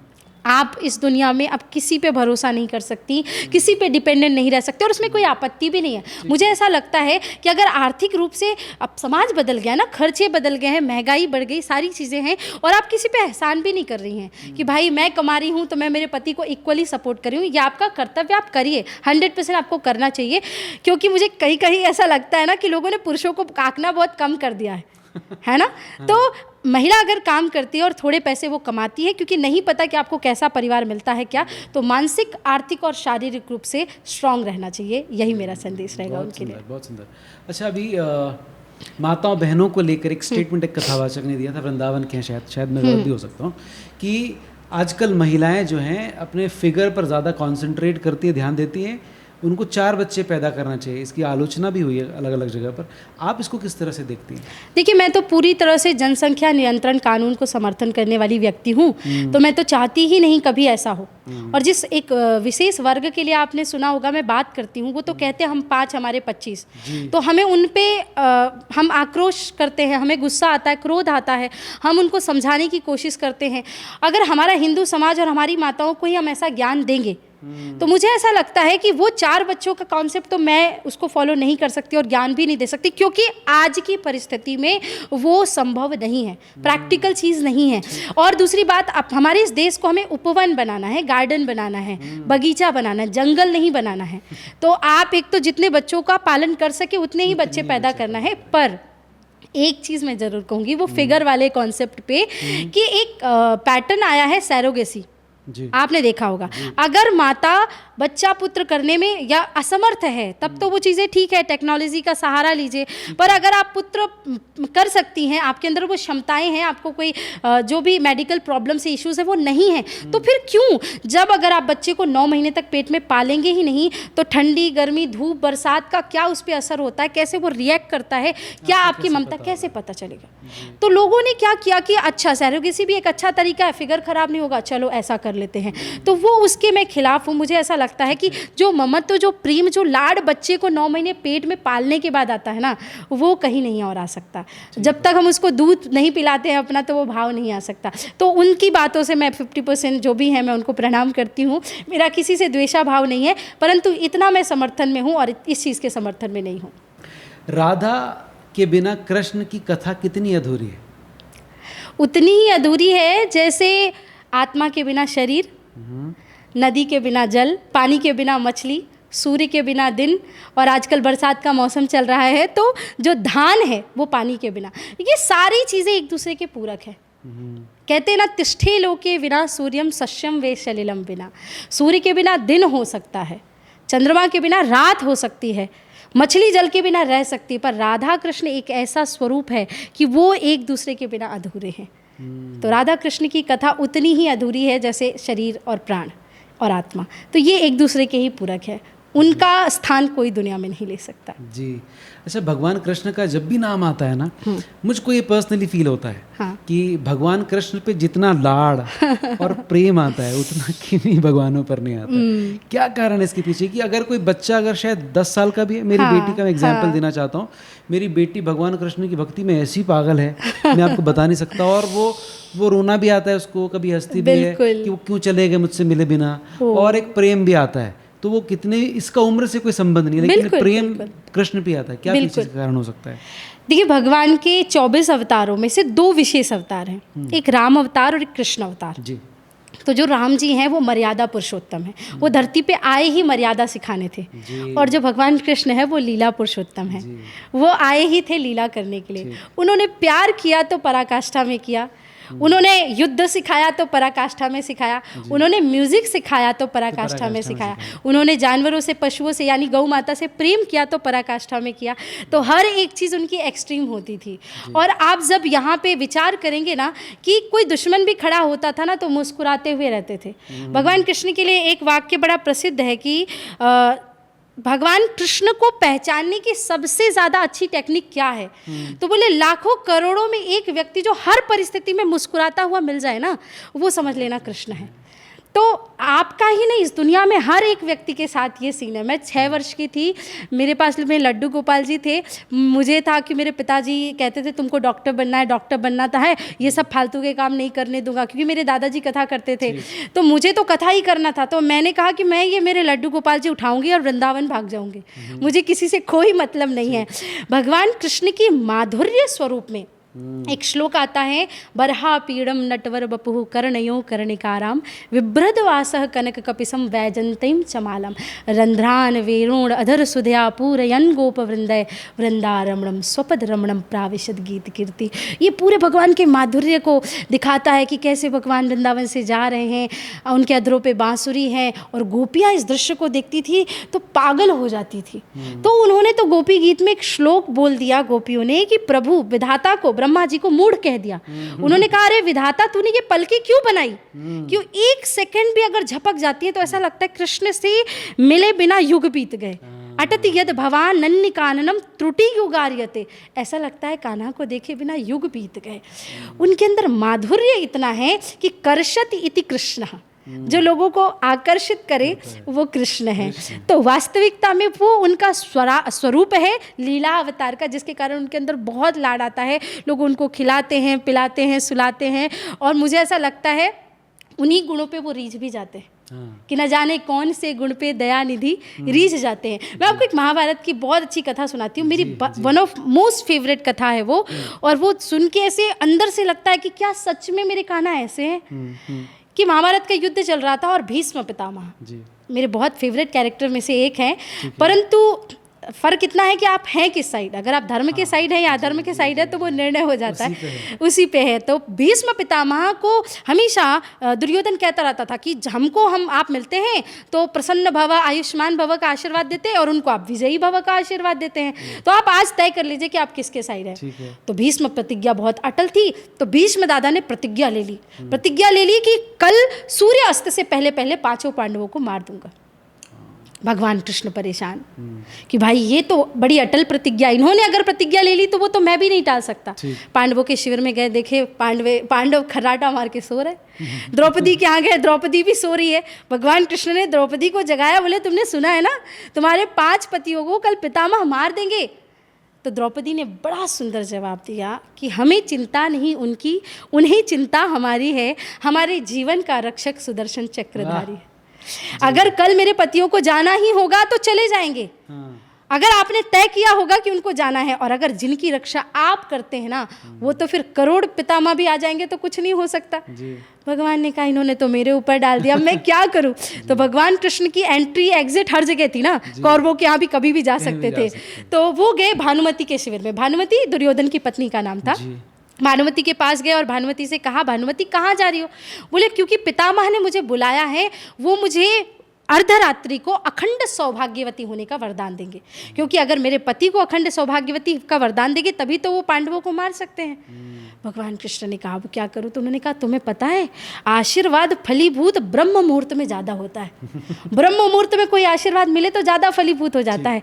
तो तुम क्या चाहती हो कि तुम्हारा आशीर्वाद फलीभूत ना हो? अरे नहीं माधव, सही कह रहे हो आप, अब मैं अर्धरात्रि को नहीं ब्रह्म मुहूर्त में जाऊंगी। भानुमति सोने अपने शिविर में चले गए। इधर कान्हा दौड़ते दौड़ते आते और द्रौपदी से कहते द्रौपदी चलो मेरे साथ। कहाँ? बोले एकदम घूंघट डाल लो, पितामह के चरणों में लेट जाना, और जब तक 5 बार अखंड सौभाग्यवती का वरदान ना दे दे तो सिर मत उठाना।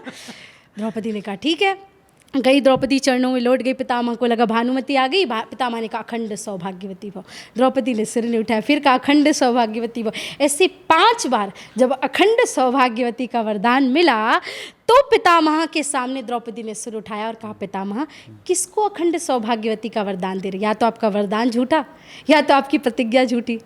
तो पितामह तो 1.5, 2, 3 मिनट उनको देखते रहे और फिर कहते हैं कि द्रौपदी सच सच बता, तू यहाँ आई तो तुझे लाने वाला वो छलिया कहाँ है? क्योंकि इतनी सारी चीज़ें तो तेरे मन में नहीं आ सकती, जरूर वो कृष्ण ही तुझे यहाँ लाया होगा। तो द्रौपदी ने इशारा किया, पीछे खड़े हैं। और जब पितामह जाते हैं, नवनीत जी इस बात को बोलते समय भी मेरी हृदय से भाव ऐसे निकलते, आंसू निकलते हैं।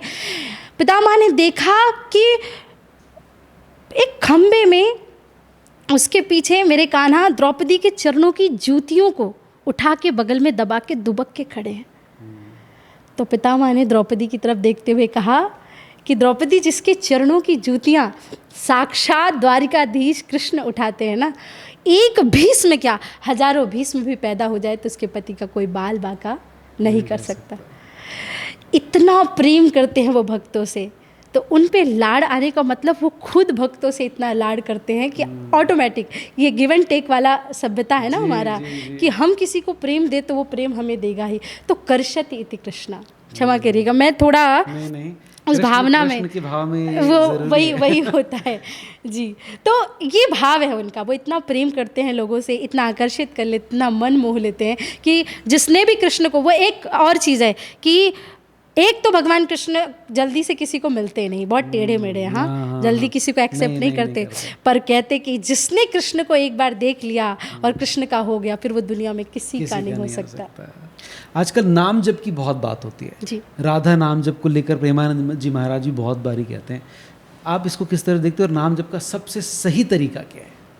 जैसा कि मैंने आपको बताया था कि मानसिक रूप से कहीं पे भी कभी भी भाव से हम नाम जपे प्रभु का, तो जो भी हमारे इष्ट हैं, ओम नमः शिवाय बोले या कृष्ण कृष्ण बोले या राधा राधा बोले, नाम जप पे लोग जोर इसलिए देते हैं क्योंकि हर युग का एक की पॉइंट होता है। ठीक है। तो कृते अध्यायते विष्णु त्रेतायाम यजतो मखे द्वापरे परिचर्यानाम कलौ तद्धरि हरि कीर्तनम, कि सतयुग त्रेता द्वापर में हमें यज्ञ करना पड़ता था, तपश्चर्या करनी पड़ती थी। तो कलयुग का सबसे अच्छा जो गुण देखकर परीक्षित जी ने छोड़ा था ना कि नाम संकीर्तनम यश्य सर्व पाप प्रणाशनम, कलयुग में आप भगवान का नाम लीजिए और भगवान आपको मिल जाएंगे।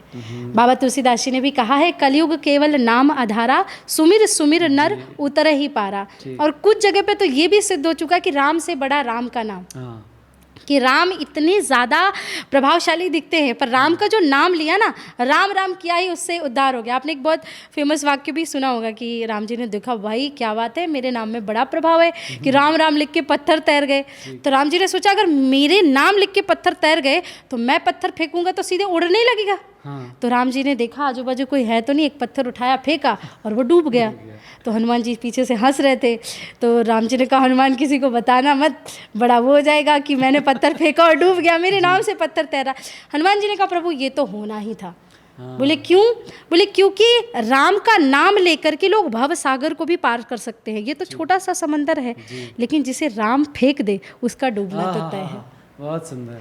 तो राम जिसे अपने पास से फेंक देंगे उसका डूबना तय। इसलिए राम से बड़ा राम का नाम जप में जितनी शक्ति है कलयुग में किसी अन्य चीज़ में उतनी शक्ति नहीं है। इसलिए नाम जप पे ज़्यादा प्रभाव डाला जाता है। और मानसिक रूप से सोते बैठते उठते जागते हम कहीं पे भी रहें, हम भगवान के नाम का भाव करें। एक नियम होना चाहिए कि 11 माला 21 माला आप करो, उसके बाद आपको जब भी समय मिले, तो ज़रूरी नहीं कि भाई हमारा कोटा पूरा हो गया हमने 11 माला कर ली, नहीं, जब भी समय मिले राधा राधा कृष्ण कृष्ण ये जाप जरूर करें। बहुत सुंदर। अच्छा, आजकल हम लोग बहुत देख रहे हैं रावण को जो है बड़ा चढ़ा कर दिखाया, हाँ। हीरोइज पर्सनालिटी के तौर पे दिखाया जाता है। किस तरह से देखते हैं आप इसको? देखिए, ज्ञान कितना भी व्यक्ति के पास हो ना, अगर उसका चरित्र अच्छा नहीं है तो वो ज्ञान किसी काम का नहीं होता। ठीक है। एक श्लोक आता है, या विद्या सा विमुक्तये, विद्या बंधन में बांधे वो विद्या नहीं होती, वो ज्ञान नहीं होता। रावण बिल्कुल बहुत ज्ञानी था, बहुत विद्वान था, लेकिन उसके विपरीत वो कुकर्मी व्यक्ति था। ऐसा नहीं है, लोगों को गलतफहमी होगी कि उन्होंने माता सीता को लाया। आजकल आपने देखो ना, लड़कियां एक रील बड़ी शेयर करती हैं कि पति मिले तो रावण जैसा, राम ने तो धोबी के कहने पे छोड़ दिया और ये कर दिया, लेकिन रावण ने मंदोदरी को नहीं छोड़ा। रावण ने मंदोदरी को नहीं छोड़ा वो अलग बात है, उसके अलावा हजारों औरतों का अपहरण करके लाया था, पर उसको श्राप मिला था कि वो किसी स्त्री को छू नहीं सकता था। अगर वो छूता तो तुरंत भस्म हो जाता। इसलिए उसने सीता माता को छुआ नहीं, इसलिए नहीं कि वो बड़ा विद्वान था, इसलिए उसने ऐसा किया। रावण एक राक्षस था, राक्षस प्रवृत्ति का व्यक्ति था, व्याभिचार दुराचार करना उसका काम था, सैकड़ों महिलाओं से घिरा रहता था, मदिरा पान करता था। तो आप किसी कुल में जन्मे, आप ब्राह्मण हो, आप ज्ञानी हो, कोई फर्क नहीं पड़ता, आपका चरित्र अच्छा नहीं है तो आप किसी काम के नहीं हैं। इसलिए रावण को श्रेष्ठ बताना बंद करें लोग। ये बात सत्य है कि आज रावण से 4 गुना ज़्यादा बुरे लोग समाज में बैठे हुए हैं, क्योंकि उस समय तो उसके अंदर एक था कि मैं शिव की भक्ति करता हूँ। आजकल तो भक्ति मार्ग से दूर होकर पूरा गलत काम ही करते हैं। आतंकवादियों को देख लीजिए, लादेन मैंने सुना इंजीनियर था, बड़ा पढ़ा लिखा था, ज्ञानी व्यक्ति था, है ना, उसको बड़ा ज्ञान था। तो पढ़े लिखे और ज्ञानी होने से कुछ बात नहीं होती ना, वो तो था, तो वो आतंकवादी ना, मिसाइल बनाने वाले और ये बड़े सारे बम बनाने वाले, जिनकी एक ही वो मनसा रहती कि कब किस देश पे अटैक करके उस पर कब्जा पालूं।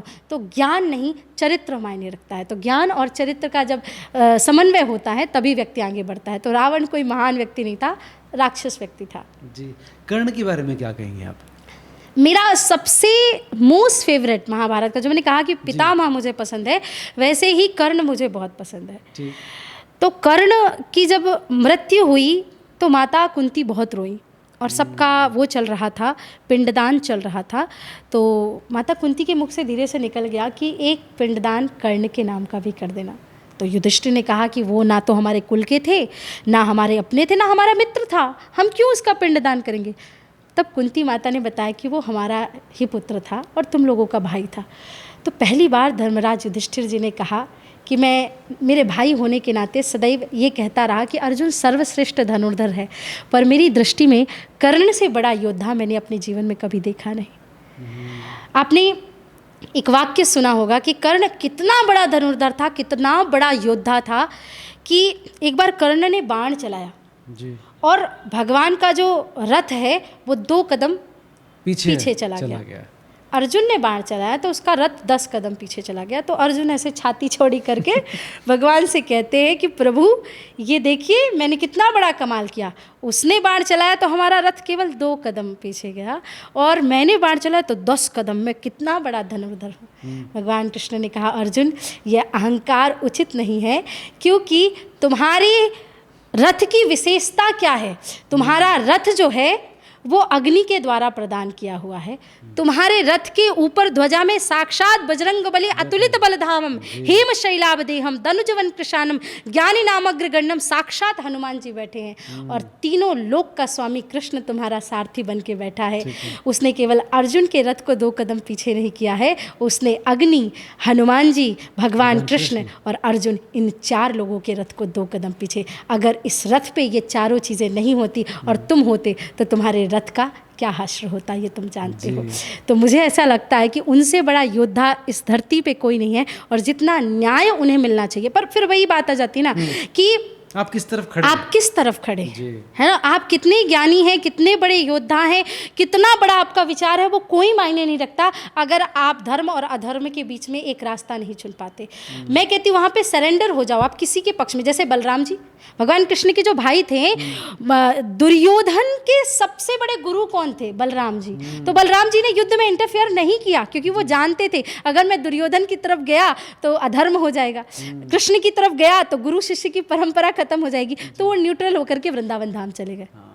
तो आप न्यूट्रल हो जाइए वहाँ पे। पर वही है, पर अगर मैं कहूँ तो अर्जुन जी से भी ज़्यादा अगर मुझे कोई प्रभावशाली कैरेक्टर लगता है तो वो कर्ण है। क्या बात है। अच्छा, कर्ण से अगर कोई 3 बातें सीखनी चाहिए, कौन सी हो सकती हैं?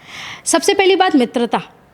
जिस प्रकार से उन्होंने मित्रता निभाई कि भाई जो ये व्यक्ति है बस यही है, इसी के लिए जीना है, इसी के लिए मरना है। वो वाली कहावत नहीं कि शहर नया है नए दोस्त बनाते चलिए, दिल मिले ना मिले हाथ मिलाते चलिए, तो वो वाला नहीं। तो एक मित्रता उनका जो गुण था वो सबसे बड़ा गुण था। तीसरा दान, जो उन्होंने दान किया कि भाई अपना कवच भी दान कर दिया, जब दान देने का वक्त आए अपने कुंडल भी दान कर दिए, सोचा नहीं कि क्या होगा कैसे होगा, जगत का स्वामी मांग रहा है मेरे सामने, सब कुछ तो उसी का दिया हुआ है। तो दान करते समय वो कहते हैं ना कि अपनी आंखों को झुका के रखना चाहिए।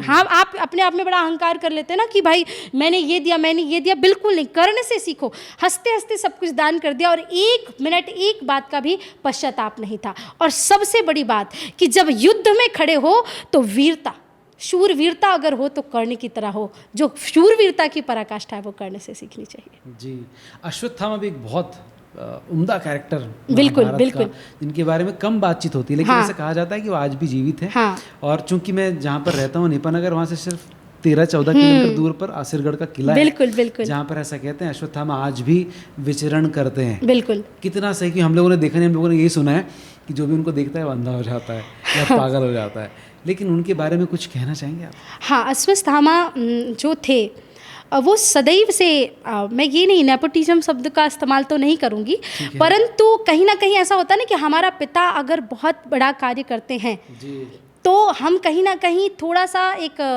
उस भाव में रहते कि हाँ ठीक है ना, हो जाएगा, घर का ही गुरुकुल है, घर की ही चीज़ें हैं। तो जब एक समय था तब वो द्वेष भाव रखते रहे कि अर्जुन और अश्वत्थामा, लेकिन जब एक समय आया और उन्होंने सारे ज्ञान और सारी चीज़ों को पा लिया तो उनका जो पूरा का पूरा मन है वो किस ओर चला गया? युद्ध की ओर चला गया कि अब मुझे किसी भी तरह से पांडवों को हराना है।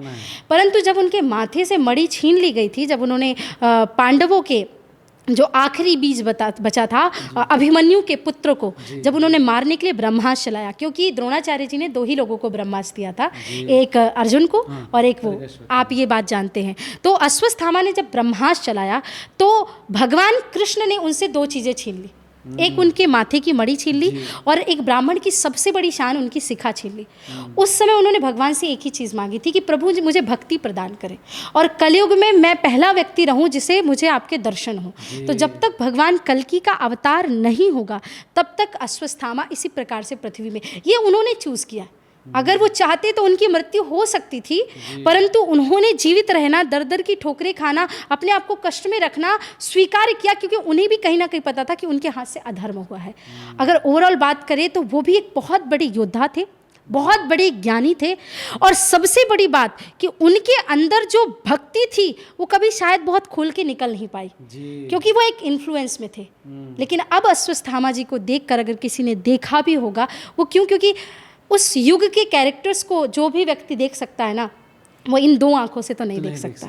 उनको तीसरा नेत्र खोलना पड़ेगा, और तीसरा नेत्र जिसका खुलता है पहले ये 2 आंख उसकी हटनी पड़ती है। वो केवल एकमात्र शिव हैं जिनकी 3 आंखें एक साथ खुल सकती हैं। तो बिल्कुल वो एग्जिस्ट करते हैं और हम उनको नमन करते हैं, प्रणाम करते हैं। पर फिर सारी बातें वहीं पर आ जाती हैं कि धर्म और अधर्म के युद्ध में सत्य ही जीतता है और असत्य कहीं ना कहीं तकलीफ में रहता है। जी, द्रोणाचार्य के बारे में ऐसा कहा जाता है, कितना सही आप खुद बताइए, कि अपनी व्यक्तिगत भावनाओं के चलते उन्होंने एकलव्य का जो अंगूठा लिया वो अनुचित था। क्या सोचती हैं आप? देखिए, द्रोणाचार्य जी बहुत प्रकांड विद्वान थे, है ना। आपको शायद ये बात पता होगी कि नहीं कि द्रौपदी जी के जो पिताजी थे राजा द्रुपद और द्रोणाचार्य जी दोनों बेस्ट फ्रेंड थे। ठीक है। अच्छा, उन्होंने बचपन में एक तय किया कि जब हम दोनों में से कोई भी हो जाएगा धनवान, वो एक दूसरे की सहायता करेगा। तो एक दिन अश्वत्थामा को उन्होंने पानी में आटा मिला के दूध की जगह पीते हुए देख लिया, तो उनको बहुत रोना आया। तो वो राजा द्रुपद के पास गए कि भाई हम दोनों ने ये तय किया था, और उन्होंने धक्के मार के उनको वहाँ से निकाल दिया। तो द्रोणाचार्य जी ने पहली बार, जो ट्यूटर होता है ना, जो आजकल ट्यूशन्स होते हैं, तो पहली बार ट्यूशन की जो प्रारंभिक शिक्षा वो द्रोणाचार्य जी से शुरू हुई। तो उन्होंने किसे पढ़ाया? पांडवों को पढ़ाया, परंतु वो त्रिकालदर्शी थे। वो इस बात को जानते थे कि आने वाले समय में महाभारत युद्ध होने वाला है, और मैं कहीं ना कहीं अर्जुन के सामने खड़ा रहूंगा, अर्जुन के साथ खड़ा नहीं रहूंगा। तो उन्होंने, आप देखोगे, नकुल, सहदेव, युधिष्ठिर, किसी को वो ज्ञान नहीं दिया जो अर्जुन को दिया। यहाँ तक कि अश्वत्थामा को भी उन्होंने नीचे रखा, लेकिन अर्जुन को उन्होंने सर्वश्रेष्ठ ज्ञान रखा, और उसके विपरीत उन्होंने अपनी शक्तियाँ भी अर्जुन को प्रदान कर दी। तो एकलव्य से अंगूठा लेने का सबसे बड़ा कारण ये था कि जो व्यक्ति अपने गुरु की तस्वीर देख करके इस प्रकार का लक्ष्य भेदन कर सकता है, वो तो दुनिया हिला सकता है, वो कृष्ण के सामने भी युद्ध कर सकता है, क्योंकि भगवान तो धर्म का साथ देते ना, जो सही तरीके से युद्ध करेगा उसकी विजय होगी। तो उन्हें कहीं ना कहीं इस बात का भय था कि आने वाले समय में ये कहीं अधर्म के साथ खड़ा ना हो जाए, इसलिए एकमात्र सबसे शक्तिशाली धनुर्धर को द्रोणाचार्य जी ने सुना। तो धर्म के हिसाब से, देश काल परिस्थिति के अनुसार से युद्ध नीति इसको सही मानती है, जो भक्ति मार्ग और गुरु परंपरा को मानते हैं वो उसको गलत मानते हैं। तो मुझे ऐसा लगता है सब कुछ यदा यदा ही धर्मस्य, जो भगवान ने सूत्र दिया है कि परित्राणाय साधूनाम विनाशाय च दुष्कृताम धर्म संस्थापनार्थाय संभवामि युगे युगे, तो भगवान के धर्म स्थापना के एक छोटे से चरण में द्रोणाचार्य जी का ये सहयोग माना जा सकता है। जी। अच्छा, जया बच्चन को कितना देखती सुनती हैं आप? कभी देखा है आपने उनको टीवी पे? जब भी देखा है तो वो शायद मीडिया को चिढ़ते हुए या वो करते हुए ऐसे ही दिखती है मुझे। जी। अभी रिसेंट उनका वीडियो बहुत वायरल हुआ था, जब उनको किसी ने उनके पति के नाम के साथ संबोधित कर दिया कि जया अमिताभ बच्चन जी। तो बड़ी नाराज़ हो गई कि पति के नाम की क्या ज़रूरत है। तो क्या सोचते हैं, पति के नाम की क्या ज़रूरत है? एक तो पहली बात कि मैंने जया बच्चन जी की फिल्में ही नहीं देखी। अच्छा। ऐसा नहीं है कि मैं फिल्में नहीं देखती हूँ, देखी है, पर 25-30 साल हो गए शायद वो एग्जिस्ट ही नहीं करती सिनेमा में, या जो भी होगा व्हाटएवर।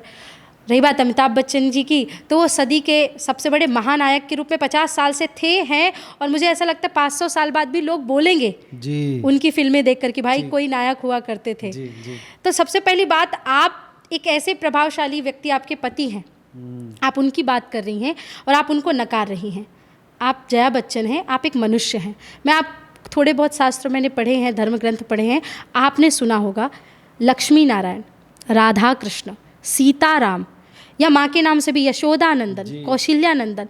ईश्वर ने कभी शिकायत नहीं की कि भाई मुझे मेरी पत्नी के नाम से क्यों जाना जाता है, मेरी खुद की कोई आइडेंटिटी नहीं है क्या? है ना? कृष्ण जी कह देते भाई मेरी खुद की कोई आइडेंटिटी नहीं, राधा जी का नाम क्यों ले रहे हैं? जब ईश्वर को कोई समस्या नहीं है तो आपको पति और पत्नी अर्धनारीश्वर होते हैं। अगर पति कोई कार्य उपलब्धि करता है तो उससे पत्नी को उसके नाम से जाना जाता है। अगर मैं कोई कार्य करती हूँ या मेरा पति कोई कार्य करता है तो उनके नाम से मुझे जाना जाता है। जब ईश्वर को कोई समस्या नहीं होती तो मनुष्य को। और एक तो आजकल लोगों ने इतने फैंसी नाम सीख लिए ना, जेंडर इक्वालिटी, फेमिनिज्म। आप फेमिनिज्म का सही मतलब ही नहीं समझती हैं। हमारा कर्तव्य, हमारे शास्त्रों ने ये सिखाया है कि पुरुष, स्त्री को सम्मान क्यों दिया जाता है। यत्र नारी पूज्यन्ति रमन्ति तत्र देवता क्यों कहा जाता है? क्योंकि पुरुष एक कुल को बढ़ाता है, स्त्रियां 2 कुल को आगे बढ़ाती हैं। अगर आपका नाम, पति का नाम उनके साथ नहीं जाएगा तो वंश आगे नहीं बढ़ेगा, ब्रह्मा जी की सृष्टि आगे नहीं बढ़ेगी। तो पति का नाम लेना, तो जया अमिताभ बच्चन जी से मैं ये कहना चाहती हूँ, अगर कहीं वो ये वीडियो देखेंगी, कि आपकी उपलब्धि है कि आप अमिताभ बच्चन जी की, और मैं उनको भी प्रणाम करती हूँ, बहुत अच्छी होंगी, बहुत काम किया होगा उन्होंने, लेकिन आदरणीय जया अमिताभ बच्चन जी को इस बात को समझना होगा कि पति पत्नी एक दूसरे के पूरक होते हैं। दोनों को अगर एक दूसरे के नाम से जाना जाए तो उसमें कोई आपत्ति नहीं होनी चाहिए। जी। महाराणा प्रताप पर पहुंचते हैं। अभी आप राजस्थान में थी बीच में? बिल्कुल बिल्कुल हाँ बिल्कुल। तो महाराणा प्रताप की युद्ध नीति और रणनीति जो है वो आज के समय में कितनी प्रासंगिक है? अगर प्रैक्टिकली कहूँ तो युद्ध नीतियाँ जो थी या जिस प्रकार से युद्ध किए जाते थे वो तो प्रासंगिक इसलिए नहीं हो सकता कि आजकल बहुत बड़ी बड़ी मिसाइलें, बंदूकें, ये सारी चीज़ें चलने लगी। लेकिन अगर उनकी नीतियाँ, जो पर्टिकुलर कुछ नीतियाँ थी, राष्ट्रभक्ति और विचारधारा, तो इस दुनिया में मैं सिर्फ 2 लोगों की सबसे बड़ी फ़ैन हूँ, एक छत्रपति शिवाजी और एक महाराणा प्रताप जी। उनसे बड़े योद्धा कलयुग में इस प्रभाव में कभी हुए नहीं। और महाराणा प्रताप जी की तो बात छोड़ दीजिए, उनके तो घोड़े के अंदर इतनी देशभक्ति थी कि उन्होंने स्वामी के लिए अपने प्राण त्याग दिए। तो अगर देश के युवाओं को किसी को आइडल बनाना है, किसी की नीतियाँ, किसी के भाव, किसी की विचारधारा समझनी है, तो वो महाराणा प्रताप से सीखिए। पर वहाँ उस समय के युद्ध और सारी चीज़ें बहुत अलग तरीके से हुआ करती थी। बड़े बड़े पहाड़ बनाए जाते थे, पत्थरों को ले जाया जाता था, उस पर छोड़ा जाता था। वो नीतियाँ काम नहीं कर सकती। क्योंकि अभी मैं एक घर में रुकी थी बड़ी सादड़ी में, जो मेवाड़ में ही आता है, वहाँ एक लगभग 25 किलो की बंदूक थी। तो उस समय वो सारी चीज़ें जो होती थी राजपूतों के यहाँ पे, वो सारी चीज़ें, वो अब लोग 25 किलो छोड़िए, उनका फ़ोन उनसे संभाला नहीं संभलता। तो मुझे ऐसा लगता है कि उनका भाव, उनकी शक्तियों को, भक्ति और शक्ति को साथ में लेकर के चले तो हमारा कार्य आगे बढ़ सकता है। जी अच्छा, एक हमारे बहुत बड़े संत हैं, मैं नाम भूल रहा हूँ उनका, उन्होंने कहा था कि हनुमान चालीसा में कुछ त्रुटियाँ हैं, वो उनको करेक्ट। हाँ जी, रामभद्राचार्य जी महाराज जी ने। बिल्कुल ठीक है। एक मुझे ऐसा लगता है कि हमारी एक आरती है भगवान गणेश जी की, उसमें एक त्रुटि है जी।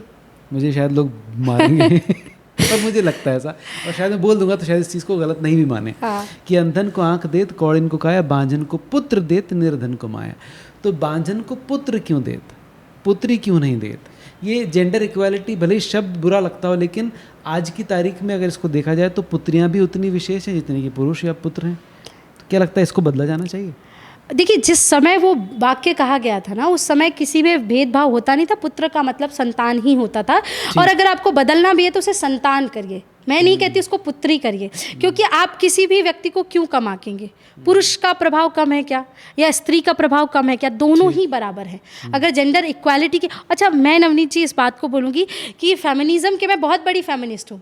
आपने कभी मेरा सुना होगा, मैं हूँ, पर फेमिनिस्ट का सही मतलब तो पता हो। फेमिनिस्ट का मतलब मेल को डोमिनेट करके फेमिनिस्ट नहीं हो सकता कोई व्यक्ति। तो मुझे लगता है पुरुषों को इतना परेशान कर दिया है लोगों ने कि भाई तुम मुझे प्यार से पैम्पर नहीं करते, या तुम ये नहीं कर सकते, या तुमने मुझसे ऊंची आवाज़ में बात कर ली तो फिर तुमने गलत कर दिया, और अगर मैं काम करती हूँ तो मेरा पैसा क्यों खर्च हो, तुम तो अपना। तो जब कोई सिलेंडर उठाना हो या कोई, तब तो आपको पुरुष याद आता है, तब वहाँ पे आप इक्वालिटी की बात। जेंडर इक्वालिटी से मुझे प्रॉब्लम क्या है, मैं आपको एक बात बताती हूँ। ये वहाँ पे प्रासंगिक है gender equality, America, London, Europe, Pakistan, Afghanistan, जहाँ पर स्त्रियों का सम्मान नहीं होता। भारत देश में यत्र नारी पूजयंती रमन्ति तत्र देवता का सूत्र दिया जाता है। तो आपको जब देवी बना के रखा है तो आपको बराबरी क्यों करनी है? जब हमने आपको बहुत बड़ा स्थान दे रखा है तो इक्वालिटी क्यों चाहिए? तो महिलाओं को ऐसा लगता है, और बिल्कुल क्षमा करिएगा, आपने जैसे बोला कि लोग शायद विपरीत कमेंट करेंगे, मेरे लिए भी कर सकते हैं। तो लोगों ने जेंडर इक्वालिटी का मतलब ये समझ लिया है, फेमिनिज्म का मतलब ये कि 20 सड़क में खड़े होकर आप माँ बहन की गालियाँ दे सकती हैं या सिगरेट फूंक सकती हैं। स्त्री ना बहुत कोमल चीज़ है, बहुत कोमल है। उसको प्यार से रखना, उसे नाजुकता से ट्रीट करना, क्योंकि जो हार्मोन्स एक पुरुष के अंदर हो सकते वो स्त्रियों में नहीं हो सकते। जो ममता, जो प्रेरणा, जो भाव, जो समर्पण की पराकाष्ठा है वो स्त्रियों के अंदर है, पुरुष में नहीं हो सकती। जो डिसीजन मेकिंग की क्षमता है जो पुरुष में होती है वो महिलाओं में नहीं हो सकती। तो भगवान ने अलग अलग गुण दिए हैं। अगर दोनों में एक जैसा समानता हो जाती तो परिवार का और समाज का सामंजस्य बिगड़ जाता। तो मुझे ऐसा लगता है उस गणेश जी की स्तुति में संतान शब्द होना चाहिए। पुरुष भी अच्छा है, स्त्री भी अच्छी है। जिन लोगों ने भ्रूण हत्याएं की या स्त्रियों को कम आंका, वो निहायती राक्षस किस्म के व्यक्ति हैं। लेकिन जो स्त्रियां सिर्फ ये विचार करती हैं कि नहीं, स्त्री ही सबसे आगे, हमारे लिए ही सिर्फ लड़ाई हो, युद्ध हो, और जो परिवार में गलत होता है ना, जहाँ पे जेंडर इक्वालिटी का शब्द आता है, मैं वहाँ पे खड़ी भी रहती हूँ कि डोमेस्टिक वायलेंस से लेकर के ये सारी चीज़ें सिर्फ कायर लोग करते हैं। वो सिर्फ कायर लोग करते हैं, वो पुरुष नहीं हो सकते हैं, वो कायर होते हैं। तो कहने का मतलब ये है कि दोनों को बराबर करो। पुरुष भी बेचारा सम्मान के लिए योग्य है, उसे भी थोड़ा सम्मान दो, नहीं तो थोड़े दिन बाद ये फेमिनिज्म शब्द से निकल के एक पुरुष भी कोई अच्छा नया फैंसी नाम लेकर के आ जाएगा और उसकी गुहार लगाना शुरू करेगा। तो एज अ कथावाचक मेरे लिए दोनों बहुत आवश्यक है और बिल्कुल होना चाहिए। अगर लोगों को समझाने के लिए तो संतान देत एक शब्द आना चाहिए वहाँ पे। जी अच्छा, आपने खुद ने अभी बात कही कि नारियों को जब एक पूजन का दर्जा दिया गया है, आपको ऊपर ही बिठा दिया गया, तो फिर परेशान होने की जरूरत है। लेकिन क्या ये भी है कि नारियों को पूजनीय बनाने के बाद उनकी अपॉर्चुनिटीज को खत्म कर दिया गया है, क्योंकि घर में पूजनीय हो गई हैं, तो वो घर में ही रहें, घर से बाहर ना निकलें? क्योंकि उन्होंने हमारे शास्त्रों को ठीक से पढ़ा ही नहीं। कैकई युद्ध करने के लिए जाती थी रण मैदान में। गार्गी जनक जी की बड़े बड़े ब्रह्मज्ञानियों की सभा में लोगों की बोलती बंद कर देती थी।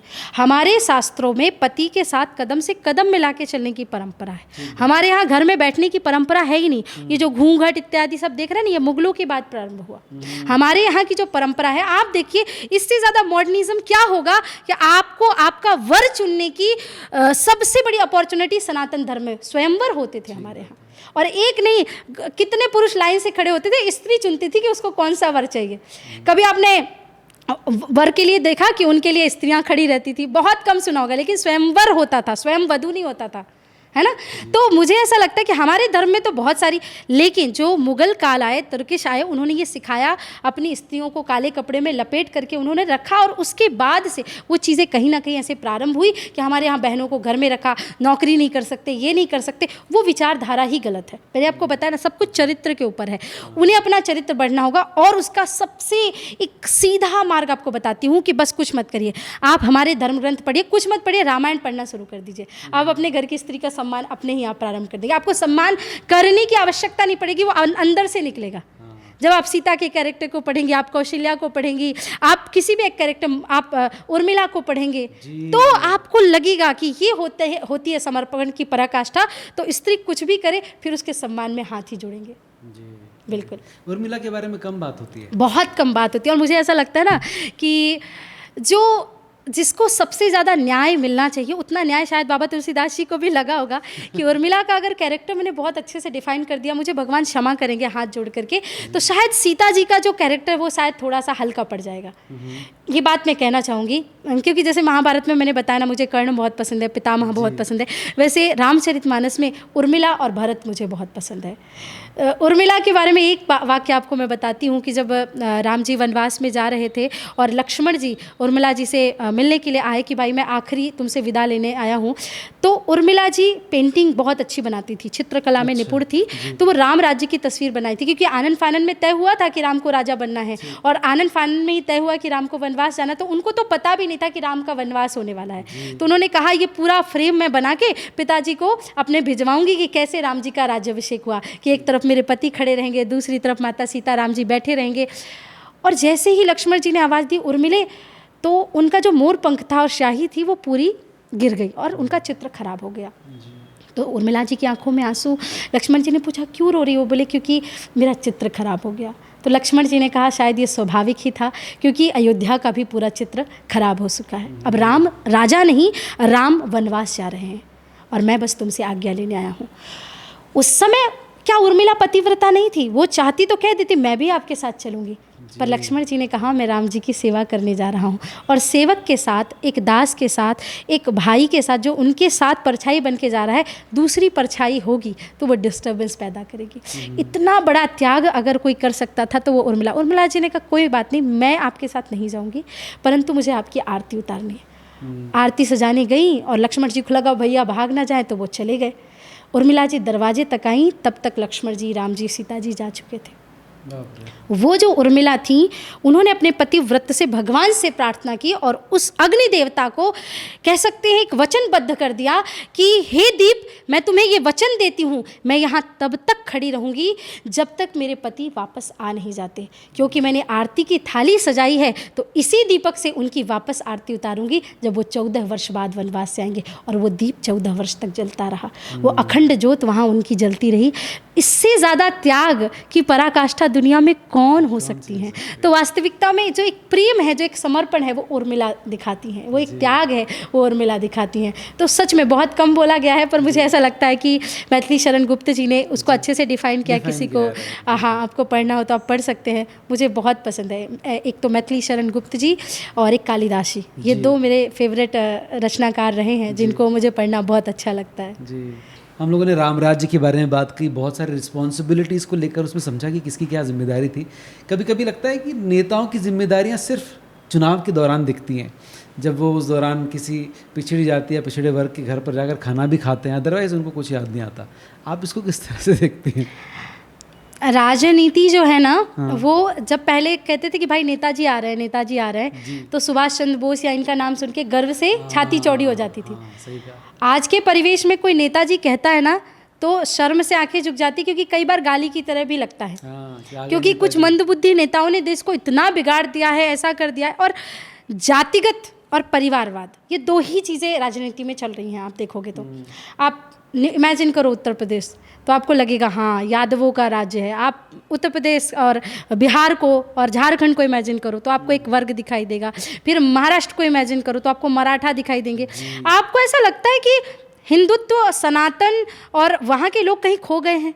वो जातिवाद की राजनीति इसलिए होती है क्योंकि लोग ही इतना ज़्यादा लोगों को प्रवोक करते हैं कि भाई हमारी जाति वाला अगर सीएम बनेगा ना तो ऐसा हो जाएगा। तो कहीं ना कहीं गलती दोनों की है, दोनों की है। आप अगर अपनी जाति वालों को बढ़ावा देंगे, अपॉर्चुनिटी किसी अच्छे व्यक्ति की होती है, पर जातिगत समीकरण के कारण किसी ऐसे व्यक्ति को वो सीट मिल जाती है। या मैं एजुकेशन की भी बात करूँगी, आरक्षण ठीक है, सब सरकार है, मैं उस विषय की ज्ञाता नहीं हूँ तो मैं नहीं कहूँगी, लेकिन आपको नहीं लगता कि एक जातिगत चीज़ों के कारण चीज़ों का हनन होता है? रही बात जाति पाति की, जब बात मैं करती हूँ ना, तो मैं खुद एक ब्राह्मण कुल में जन्म लिया मैंने, पर मैं सदैव से जाति पाति के पूरी तरह से खिलाफ रही। मैंने अपने सरनेम के आगे से मिश्रा हटा दिया, क्योंकि मुझे वो परशुराम सेना वाले, ये सेना, वो ज़्यादा लोग बुलाते थे, बाकी लोग मुझसे दूर हो जाते थे कि साध्वी जी आप अपना रसोइयाँ लेके आएंगी क्या? मैं क्यों लेके आऊँगी भाई, मेरे पास इतना पैसा थोड़ी अलग से एक आदमी को घर में बनाई। अरे हम फला फला जाति के भैया। मैंने कहा कि ये सब बातें मेरे लिए मायने नहीं रखती। मैं जानबूझ के अपनी कथाओं में उनके घर में ज़्यादा रुकती हूँ जिनको लोग कहते हैं कि अनुसूचित जाति के लोग हैं। मुझे बहुत आनंद आता है उनके साथ, क्योंकि शास्त्रों में हमारे कहा गया है जाति पाति पूछे नहीं कोई, हरि को भजहि सो हरि का होय। मेरे राम ने शबरी के जूठे बेर खाए, मेरे कृष्ण ने विदुर जी के घर में दासी के पुत्र के घर में केले के छिलके खाए, मेरे राम जी सारे पुष्पक विमान इत्यादि जो थे, आखिरी में आना था उससे पहले केवट के यहाँ रुके, क्योंकि जाते जाते गंगा पार तो केवट ने कराया था ना। तो सबसे ज़्यादा मित्रवत भाव अगर किसी का था तो वो केवट के प्रति था भगवान का। अपना राज्य छोड़ के उन लोगों के बीच में गए। तो हमारे यहाँ ये शास्त्रों में भी कहा है, आप जाति से महान नहीं होते, आप कर्म से महान होते। तो आप अपने कर्म अच्छे रखिए। तो नेताओं के अंदर क्या है कि उनको ऐसा है कि भाई अब ये चुनाव नज़दीक आने वाला है, फला फला जाति को चिन्हित कर लो, इनको इतने पैसे देने हैं, इतनी बोतल देनी है, उनके घर में खाना खाना, चाहे, ये सब जातिगत प्रोपेगेंडा सिर्फ और सिर्फ वोट बैंक की राजनीति को लेकर के है। वो सरासर गलत है, पूरी तरह से मुझे वो पसंद भी नहीं आता। परंतु वोटर्स को भी इस बात को ध्यान में रखना चाहिए कि आपके भी कुछ राष्ट्र के प्रति, समाज के प्रति कर्तव्य हैं। और वो कर्तव्य क्या है कि जाति देख करके वोट मत दो, समाज और राष्ट्र के प्रति अच्छा काम कौन कर रहा है, देश को इतने वर्षों में उत्थान की ओर कौन लेकर के गया है, उसको आपको वोट देना है। देश का एक जिम्मेदार नागरिक बनना है हमें। ठीक। आपके जवाबों से कई बार बहुत सारे सवाल निकल जाते हैं। एक और ऐड करता हूँ, विदुर नीति बहुत बड़ी पॉपुलर रही है जी। विदुर जी की कोई 3 नीतियाँ जो आज के युवाओं को अपनानी चाहिए? विदुर जी महाराज जो थे वो दासी पुत्र थे, ठीक है, और दासी पुत्र होने के बाद भी इतने प्रकांड विद्वान और ज्ञानी थे कि वो मंत्री पद में थे। तो जब धृतराष्ट्र के साथ मंत्री पद में थे तो उन्होंने एक बहुत अच्छा वाक्य बोला, और ये लोगों को सुनना चाहिए। राजनीतिक रूप से राष्ट्र के हित में भी है, और धर्म और अधर्म में किसी चीज़ को चुनना हो ना, तो ये वाक्य सुन के ना बहुत ज़्यादा क्लियरिटी मिल जाती है कि किसी एक राष्ट्र को बचाने के लिए अगर एक राज्य को निकालना पड़े तो निकाल देना चाहिए। अगर किसी राज्य को बचाने के लिए किसी शहर को निकालना पड़े तो निकाल देना चाहिए। अगर किसी नगर को या शहर को बचाने के लिए किसी एक गाँव को उससे अलग करना पड़े तो अलग कर देना चाहिए। अगर किसी गांव को बचाने के लिए एक कुल का परित्याग करना पड़े तो परित्याग कर देना चाहिए, और अगर एक कुल को बचाने के लिए किसी एक व्यक्ति का परित्याग करना पड़े तो कर देना चाहिए। ये विदुर जी की सबसे बड़ी नीतियों में से एक नीति है कि धर्म, राष्ट्र, समाज पहले, बाकी सब बाद में। मैं खुद एक भागवत कथा प्रवक्ता हूँ, मेरे लिए मेरी कथा भी बाद में है पर राष्ट्र पहले है। उसके पीछे का सीधा सा एक कारण है कि आप धर्मांतरण देख लीजिए, आप अराजकता देख लीजिए, इतनी तेजी से बढ़ रहा है। अगर मैं राष्ट्र को सुरक्षित नहीं करूँगी तो कथा किसको सुनाऊंगी? तो पहली नीति राष्ट्र सबसे पहले, जो विदुर जी की नीति थी। दूसरी नीति भक्ति, इतनी प्रगाढ़ भक्ति थी उनकी नीतियों में भी कि ज्ञान और भक्ति का समन्वय अगर कहीं देखना है तो विदुर जी में देख लीजिए कि जिस नीति से बड़े बड़े कार्य हो गए उसी नीति से उन्होंने भगवान को भी प्राप्त कर लिया। कि इतनी भक्ति थी कि भगवान उनके घर में। और मुझे ऐसा लगता है ना कहीं मैं थोड़ा सा एड ऑन करूँगी यहाँ पे कि पत्नी का भी आपकी लाइफ में बहुत योगदान रहता है। उनकी जो पत्नी थी ना, उन्होंने भगवान को केले के छिलके खिला दिए, और जब विदुर जी मिठाई लेके आए और कहा माधव ये मिष्ठान खाओ, बहुत सुंदर है, देसी घी से बना है, और भगवान ने थोड़ा सा खाया और विदुर जी को देख के कहते विदुर जी सच कहूँ बुरा मत मानना, जो स्वाद उस केले के छिलके में था ना, वो इस लड्डू में नहीं है। मतलब प्रेम के भूखे हैं। और तीसरी सबसे बड़ी बात, किसी भी देश काल परिस्थिति में अपना सम्मान सर्वोपरि है। जब विदुर जी महाराज को दुर्योधन ने गालियां देना शुरू कर दिया तो उन्होंने अपना मुकुट उठाया और उठा करके राज सिंहासन के सामने रख दिया कि आत्मसम्मान सर्वोपरि, उसके बाद में सारी चीज़ें। तो वो कदली के वन में जाके रहते थे इतने बड़े मंत्री होने के बाद भी। तो सबसे पहले राष्ट्र धर्म सबसे पहले, स्वाभिमान सबसे पहले, और उस ज्ञान में अहंकार ना आए, इसलिए भक्ति का संपुट सबसे पहले। ये विदुर जी की नीतियों में से कुछ उनकी जो पर्सनल लाइफ की नीतियाँ थी जो उन्होंने जन जन तक इसका प्रचार प्रसार किया। बहुत सुंदर, बहुत मज़ा आ रहा है आपसे बात करते बिल्कुल। हुए। और मैं सॉरी आपको एक चीज़ और बताना चाहूँगी कि विदुर जी के नीतियों के अलावा एक लोगों को पढ़ना चाहिए विदुर जी और मैत्रेय ऋषि का संवाद। ये भागवत महापुराण में आता है और आपको बहुत आनंद आएगा इसको पढ़ के। जब भी आप पढ़ेंगे बहुत मजा आएगा। उसमें एक बहुत ही अच्छी बात आती है कि विदुर जी ने एक प्रश्न किया था कि प्रभु एक बात बताइए कि इस धरती पर जो लोग आए हैं वो खुश नहीं है। अच्छा, है ना, कि कर्म तो सुख पाने के लिए करते हैं पर वो खुश क्यों नहीं है। आप देखो बड़े से बड़ा अमीर आदमी भी, उसके भी पाँव में दर्द होगा, ब्लड प्रेशर हाई होगा, ब्लड प्रेशर लो होगा, उसको कोई ना कोई तकलीफ होगी। कोई गरीब आदमी होगा, उसको धन चाहिए होता। तो सुखाय कर्माणि करोति लोको न तैः सुखम वान्य दुपार मम्बा विंदित भूयस्त्वतेव दुखम यदत्र युक्तम भगवान वदिना। वो जो पूरा कन्वर्सेशन है लगभग 2-2.5 घंटे का है, हम कभी बैठ के बात करेंगे तो जरूर मैं बताऊंगी। तो लोगों के लिए इन्फॉर्मेशन के लिए मैं बता रही हूँ, विदुर नीति के साथ साथ मैत्रेय ऋषि और विदुर जी का संवाद जरूर सुनिएगा, बहुत आनंद आएगा। तो ये बात आज पक्की होगी कि हम लोग एक बार और बैठेंगे और 2-3-4 घंटे लगातार बिल्कुल बातचीत बिल्कुल होने बिल्कुल वाली है। निश्चित रूप पर से। चूंकि यहाँ पर बात करते करते आपसे इतना आनंद आ रहा है कि मैं चाहता नहीं कि इसको कहूँ कि आखिरी सवाल है, हाँ। पर ये आखिरी सवाल है जी कि बिल्कुल। सनातन धर्म क्यों सर्वश्रेष्ठ है? क्योंकि सनातन धर्म जैसा जो धर्म है ना, क्षमा करिएगा कुछ लोग मेरी बात से सहमत नहीं होंगे, क्योंकि मैं यही कहूँगी दुनिया में एकमात्र धर्म ही सनातन है। इसका मतलब ये नहीं मैं किसी के धर्म को बुरा कह रही हूँ, पर सनातन का मतलब ही ये होता है जो अनादिकाल से चला आ रहा हो, है ना, जिसका कोई अंत नहीं है, वो सनातन है। आपने देखा होगा सनातन धर्म कहता है वसुधैव कुटुंबकम, सारी दुनिया मेरा परिवार है। सनातन धर्म एकमात्र धर्म है जो कभी ये नहीं कहता भारत का कल्याण हो, वो कहता विश्व का कल्याण हो। कभी हम ये नहीं कहते भगवान हम सुखी हो, हम कहते सर्वे भवन्तु सुखिनः सर्वे सन्तु निरामया, हम सबके सुख की प्रार्थना करते हैं। आपको ये जितने फैंसी नाम मिल रहे हैं ना, give and take, animal lover, ये सब सनातन धर्म की देन है। अब होता ये कि फैंसी नाम कहीं से बन के आता, हम उसको बहुत अच्छे से फॉलो करते हैं। जैसे इंटरमिटेंट फास्टिंग, मेरे दादाजी पूरे जीवन भर से 6 बजे 5 बजे भोजन कर लेते थे शाम को, और दूसरे दिन 10 बजे करते थे। ऑटोमेटिक उनके 17-18 घंटे के उपवास हो जाते थे। ये कहाँ से आया? सनातन धर्म से आया। योग हमारे दादाजी, हमारे परदादा कितने लोग करते थे, बाहर से योगा बन के आ गया, उसमें एक एड ऑन ए हो गया तो लोगों को फैंसी लगने लगा। वैसे ही ये सारी चीज़ें जैसे कि गिव एंड टेक, अब आप मुझे बताइए, वहाँ पे गिव एंड टेक की परंपरा है, पर हमारे यहाँ उसका चरितार्थ है।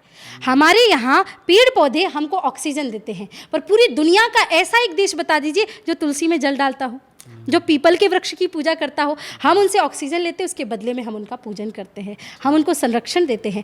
एनिमल लवर की बात आई तो वहाँ पे लोग कुत्ता पाल के, डॉग पाल के कहते हैं हम एनिमल लवर हैं। बाकी सारे जानवर तुमको प्यारे नहीं लगते? उनको जो पका के तुम खाते हो, सांप तक खाते हैं लोग, बताइए, सर्वाइव करना मुश्किल हो जाता है, वो एनिमल लवर है। तुम्हारा असली पशुओं से प्रेम हमारा सनातन धर्म करता है। गौ माता तो माता है चलो, लेकिन हमारे यहाँ स्वान की पूजा होती है, नाग पंचमी के दिन सर्प की पूजा होती है, पोले के दिन बैल की पूजा होती है, तो हमारे यहाँ जानवरों की पूजा होती है। हमारे शिव जी सर्प को लपेट के चलते हैं तो उनकी सर्पों की पूजा होने लगी। तो ये असली धारणा होती है।